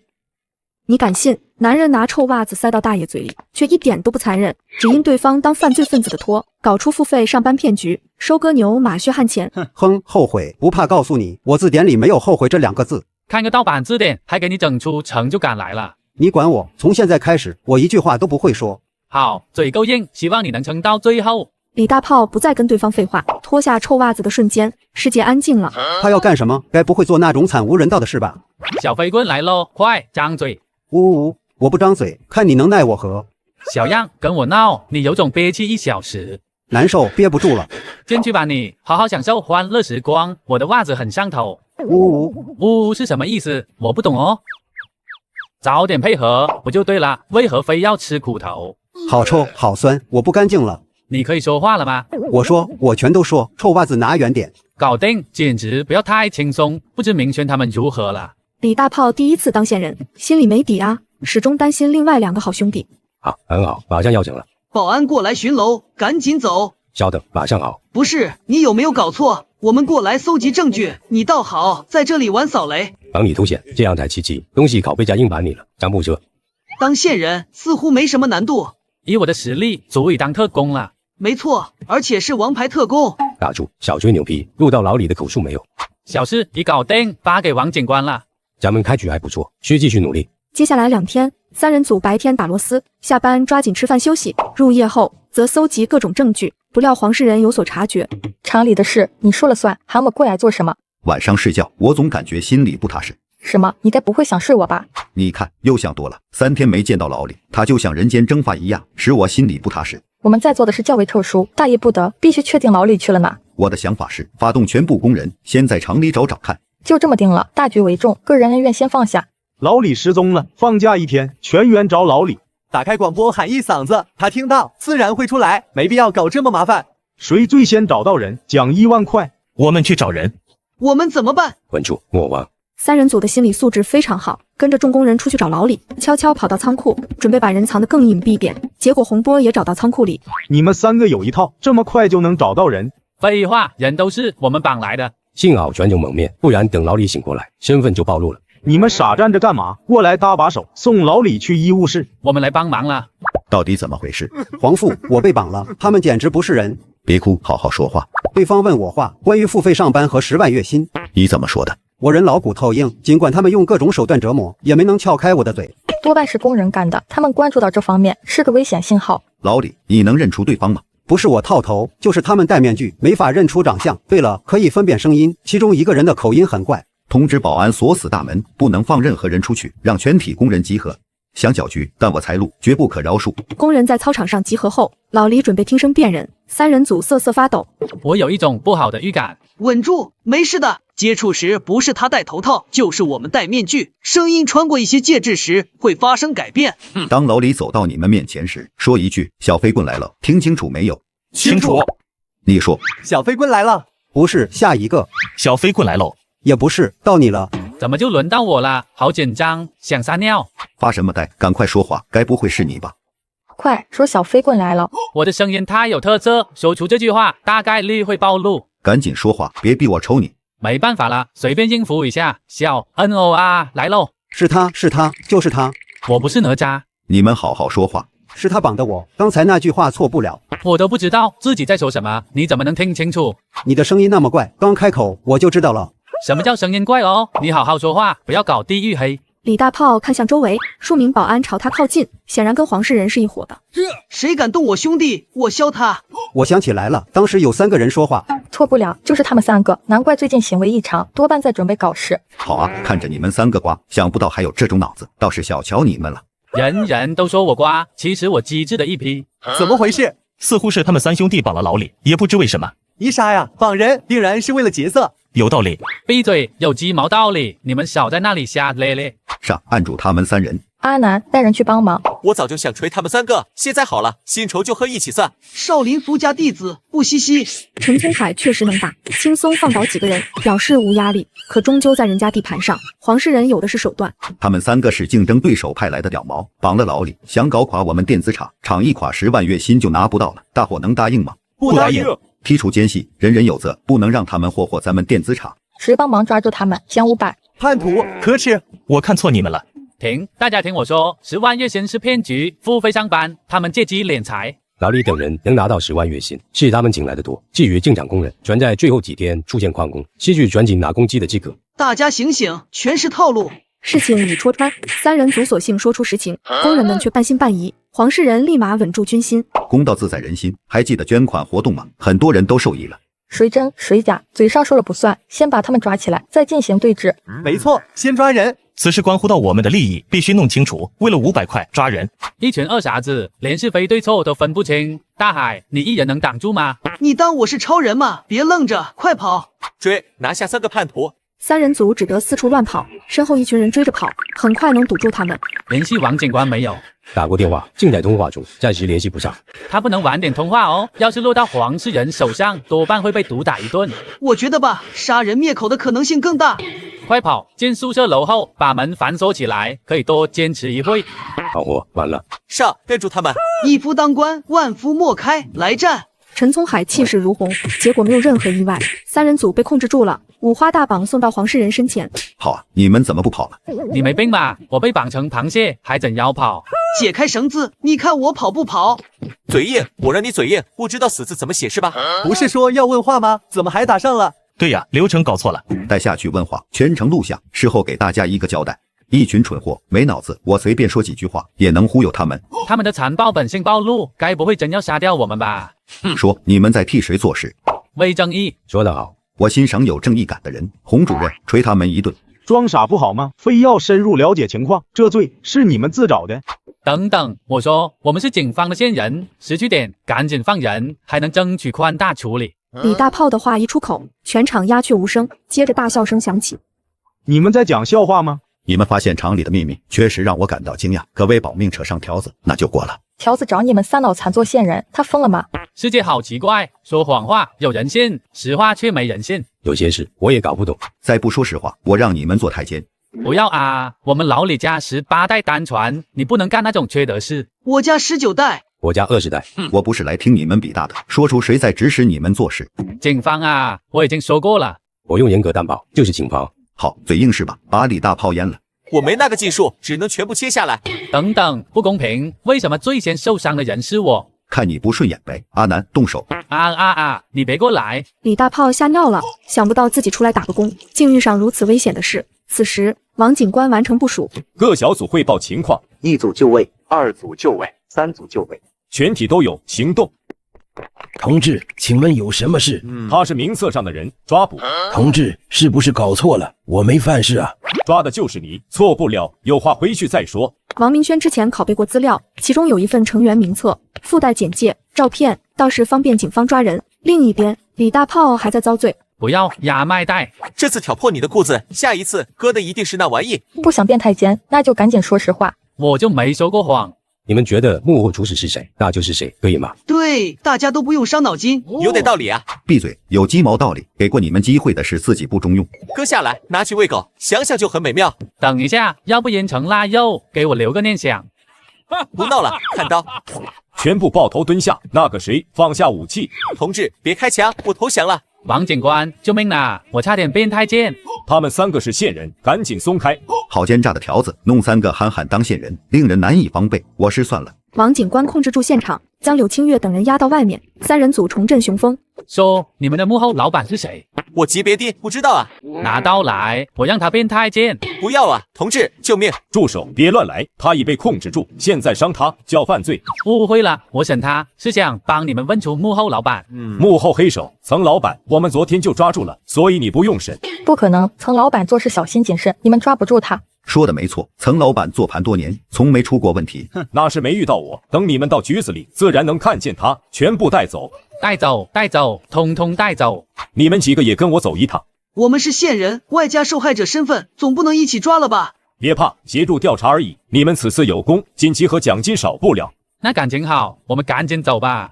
听见有奖金拿，3人组乐屁了。等录完口供之后，他们拿着锦旗和奖金回到宿舍。我粗略算了一下，尽管咱们被骗，但是这不亏。当然不亏哦，仅是捐款就赚翻了，更别说数次奖金。告诉你们一件可怕的事，我们失业了。天生牛马身体，不缺螺丝打哦。打螺丝，找中介，我们有赵哥在，工作不是问题。东西收拾好了吗？好了，我们撤。他们提桶来到宿舍楼外，看见大量工人聚集，看他们眼里有光。那是凶光。不知为何，我感觉后脊背发凉。3个灾星。你们胡搞乱搞，导致管理层全被抓走，电子厂垮了，我们去哪拿10万月薪？醒醒，这就是个骗局，除了内部苟拖，没人能拿到10万月薪。我们拆穿骗局，助力警方打掉犯罪团伙，帮大家及时止损，说谢谢。大家付费上班的票子现在怎么算？王警官承诺过，尽量退全款给大家。我们原本能拿到10万月薪，如今全都没了，怪你们。他们陷得太深，出不来了。封禁这户3人组撒腿就跑，众工人在后面追击，最终没能追上。他们丢掉工作，自然要去找中介。吃了咸菜滚豆腐，皇帝老子不接舞。赵哥，我们又来了。赵哥，你在 cos 土拨鼠吗？我这是应激了，看不出来吗？你们不在厂里打螺丝，来找我做什么？事情是这样的。牛批，又搞垮一家厂，可称拆厂小能手。再给我们找份工作呗。你们能吃苦不？票子到位，什么都能吃。介绍去干那种工作，他们一定累到怀疑人生。你敢信？打螺丝工狂揍管理层，事后要将自己送进派出所，管理层却不让他报警，甚至跪下向他道歉。你这个人真怪哦，我们报警抓自己，干嘛要拦着？对呀，我也觉得奇怪。厂里发生的事，咱们协商解决，没必要闹大。那你说怎么解决？你们体统离开电子厂，打人的事一笔勾销。拿工资呢？打人属于严重违规，你们没法拿到工资。厂里对你们很宽容，走吧。那不行哦，没拿到工资怎么能走？我们还是报警吧。李大炮掏出手机，吓得黄世仁冷汗直冒。哪来的活祖宗，非要把自己送进去不可吗？劝不了一点。小兄弟，慢着，进去毁终身啊！你还年轻，何苦跟自己过不去？我听说里面个个都是人才哦，说话又好听，机会来了，正好进去深造一下。我觉得有搞头。嘉义，他们到底是什么脑回路？在外面不好吗？为何非要想着进去？年轻人有想法，我可以理解。那你们聊一聊，此事该如何处理？不辞退我们就行哦，另外要给一份医疗补偿。有没有搞错？你们是行凶者，我才是被打的人。打人很累，我感觉手疼哦，给点赔偿是应该的。行，我同意。你们回去继续打螺丝，以后不得生事。暂时只能稳住他们，一旦报警，整个盘容易崩。黄世仁做出让步，纯属投鼠忌器，但此事不可能就此罢休。我们是管理层，结果被几个工人拿捏，倒反天罡啊！我也认为这3个刺头留不得。瞅瞅他们刚才的作态，请神容易送神难啊！以他们的手速，每天的计件能干够量，难不成月底真要发10万工资？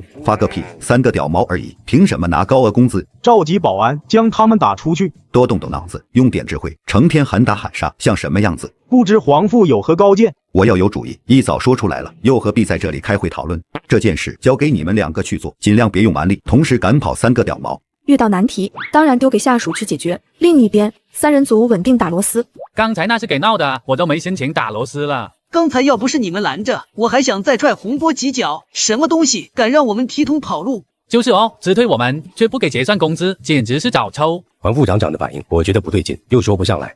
关停流水线，今天提前下班。哦哟，还有这种好事？刚才洪波胡言乱语，我替他向你们道歉，请你们吃大餐。我没听错吧？你请我们？千真万确，错不了。你们堪称打螺丝界的精英，请吃一顿饭，应该的。世间自有公道在，厂里的制度我非常喜欢。有人请吃饭，谁不喜欢？不过你们很快就高兴不起来了。收拾一下，咱们走吧。吴德彪请人吃饭，必然没安好心。可3人组不知道，想着如何宰对方一顿。好香，流口水哦。在食堂里吃上几天，肠子都快生锈了，正好补一下。大家放开吃，不用跟我客气。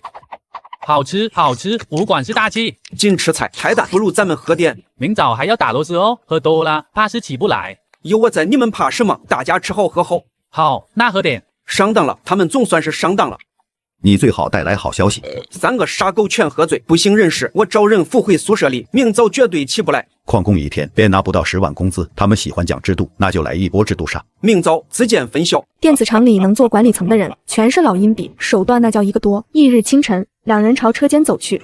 3个乡巴佬没呼吸几口城里的空气，也配跟我斗？自然斗不过，我随意施展计策，就将他们收拾掉了。吴哥，你来视察工作哦，我们干得很认真。等等，你们不是喝多了吗？怎么还能起来？打醉螺丝不行吗？我勒个醉螺丝，他们强得可怕。喝过8+1，禁止进车间工作，你们违反制度，得提桶跑路。 3名工人拼命打螺丝，副厂长却让他们提桶走人。谁知3人组丝毫不慌。黄副厂长，不要冤枉人哦！我们今早没喝8+1，就是想喝，厂里也不具备那个条件。哪怕你们今早没喝，只要吹出度数，依旧算喝8+1上班，违反制度要被辞退。免费晚餐，尤其是那么好吃的，3个屌毛终于要滚蛋了。催不出度数，是不是能留下继续打螺丝？当然，我们是正规电子厂，赏罚全按厂里的规章制度来，并非我想为难你们，而是制度不允许。黄副厂长的苦衷我懂，不会给你添麻烦哦。能得到你的理解，我感到很欣慰。来，吹吧。黄老板说的惋惜，实则巴不得要赶走3人组。接着李大炮上前吹气，看灯没亮哦，我应该没事吧？你可以留下继续打螺丝，下一个你来。看灯没亮。我的也没亮，满身酒气，灯怎么吹不亮呢？感觉不大对劲。怕不是酒精棒坏了，所以吹不出来。不管是吹一口，看有没有坏。看来设备没问题。蠢货，你吹个什么玩意？看不出来别人在挖坑吗？不管是你请我们吃饭，我们心里非常感动，但是帮不了你，毕竟厂里的规章制度严格，每个人都要按章办事。吴管事的思想觉悟高，犯错一定会认罚。有你们这样捧人的吗？把我架在火上烤。吴德彪脸色发黑，本想收拾3人组，结果被人摆一道，心里别提多难受了。当着众工人的面，黄世仁必须做到公平公正。管理层吹出度数，不需要开除，但是处罚少不了。念在你是初犯，自己说该怎么办？罚款5000，手写10万字保证书，我先口嗨一下，让所有工人信服。至于做不做，后面再说。厂里重视规章制度，那10万字的保证书应该会贴在公示栏里吧？制度面前一视同仁，管理层犯错，你们可以监督。等一下，我刚才嘴瓢了，可以更改字数吗？君子一言，驷马难追，说出来的话不能随便改。再说10万字真不多。大哥，那是手写10万字，不是复制粘贴，给3个屌毛下套，最后是我遭罪，难，太难了。事情处理完，3人组继续打螺丝，手速依旧稳定。刚才好险哦，幸亏体内结巴加1没多，综合速度快。就是苦了吴管事，好心请我们吃饭，结果自己受到处罚，我心里过意不去。我也是哦。机器打螺丝有中医性质，我们要步步小心，不要违反注意事项和规章制度，一旦被开除，就拿不到10万月薪了。有道理哦，进入如履薄冰模式。小吴，你怎么办事的？3人没能吹出度数，你自己吹出来了。不知道，我此刻的心情像雨像雾又像风。我现在火气很大，你最好说人话。我也不知道怎么回事，昨晚他们仨喝得烂醉如泥，刚刚应该吹出度数才对。我只管事实，不要假设。暂时不管他们，等他们放松警惕后，咱们再采取行动。如此也好，反正还有20多天，可以慢慢忙，顺带想个好办法出来。黄世仁暂时没辙，只好先把事放一边。3人组迎来短暂的宁静。不知道为什么，我总觉得浑身难受哦。多半是最近没事发生的缘故，业绩过得太平淡，生活无聊且枯燥。不过想想月薪10万，我又充满动力了。确实，谁又能想到这种好事能被我们遇上？哟，哥几个在休息呢？谁跟你是哥几个哦？咱们很熟吗？就是我这个人穷，但是不跟欺负过我的人交往。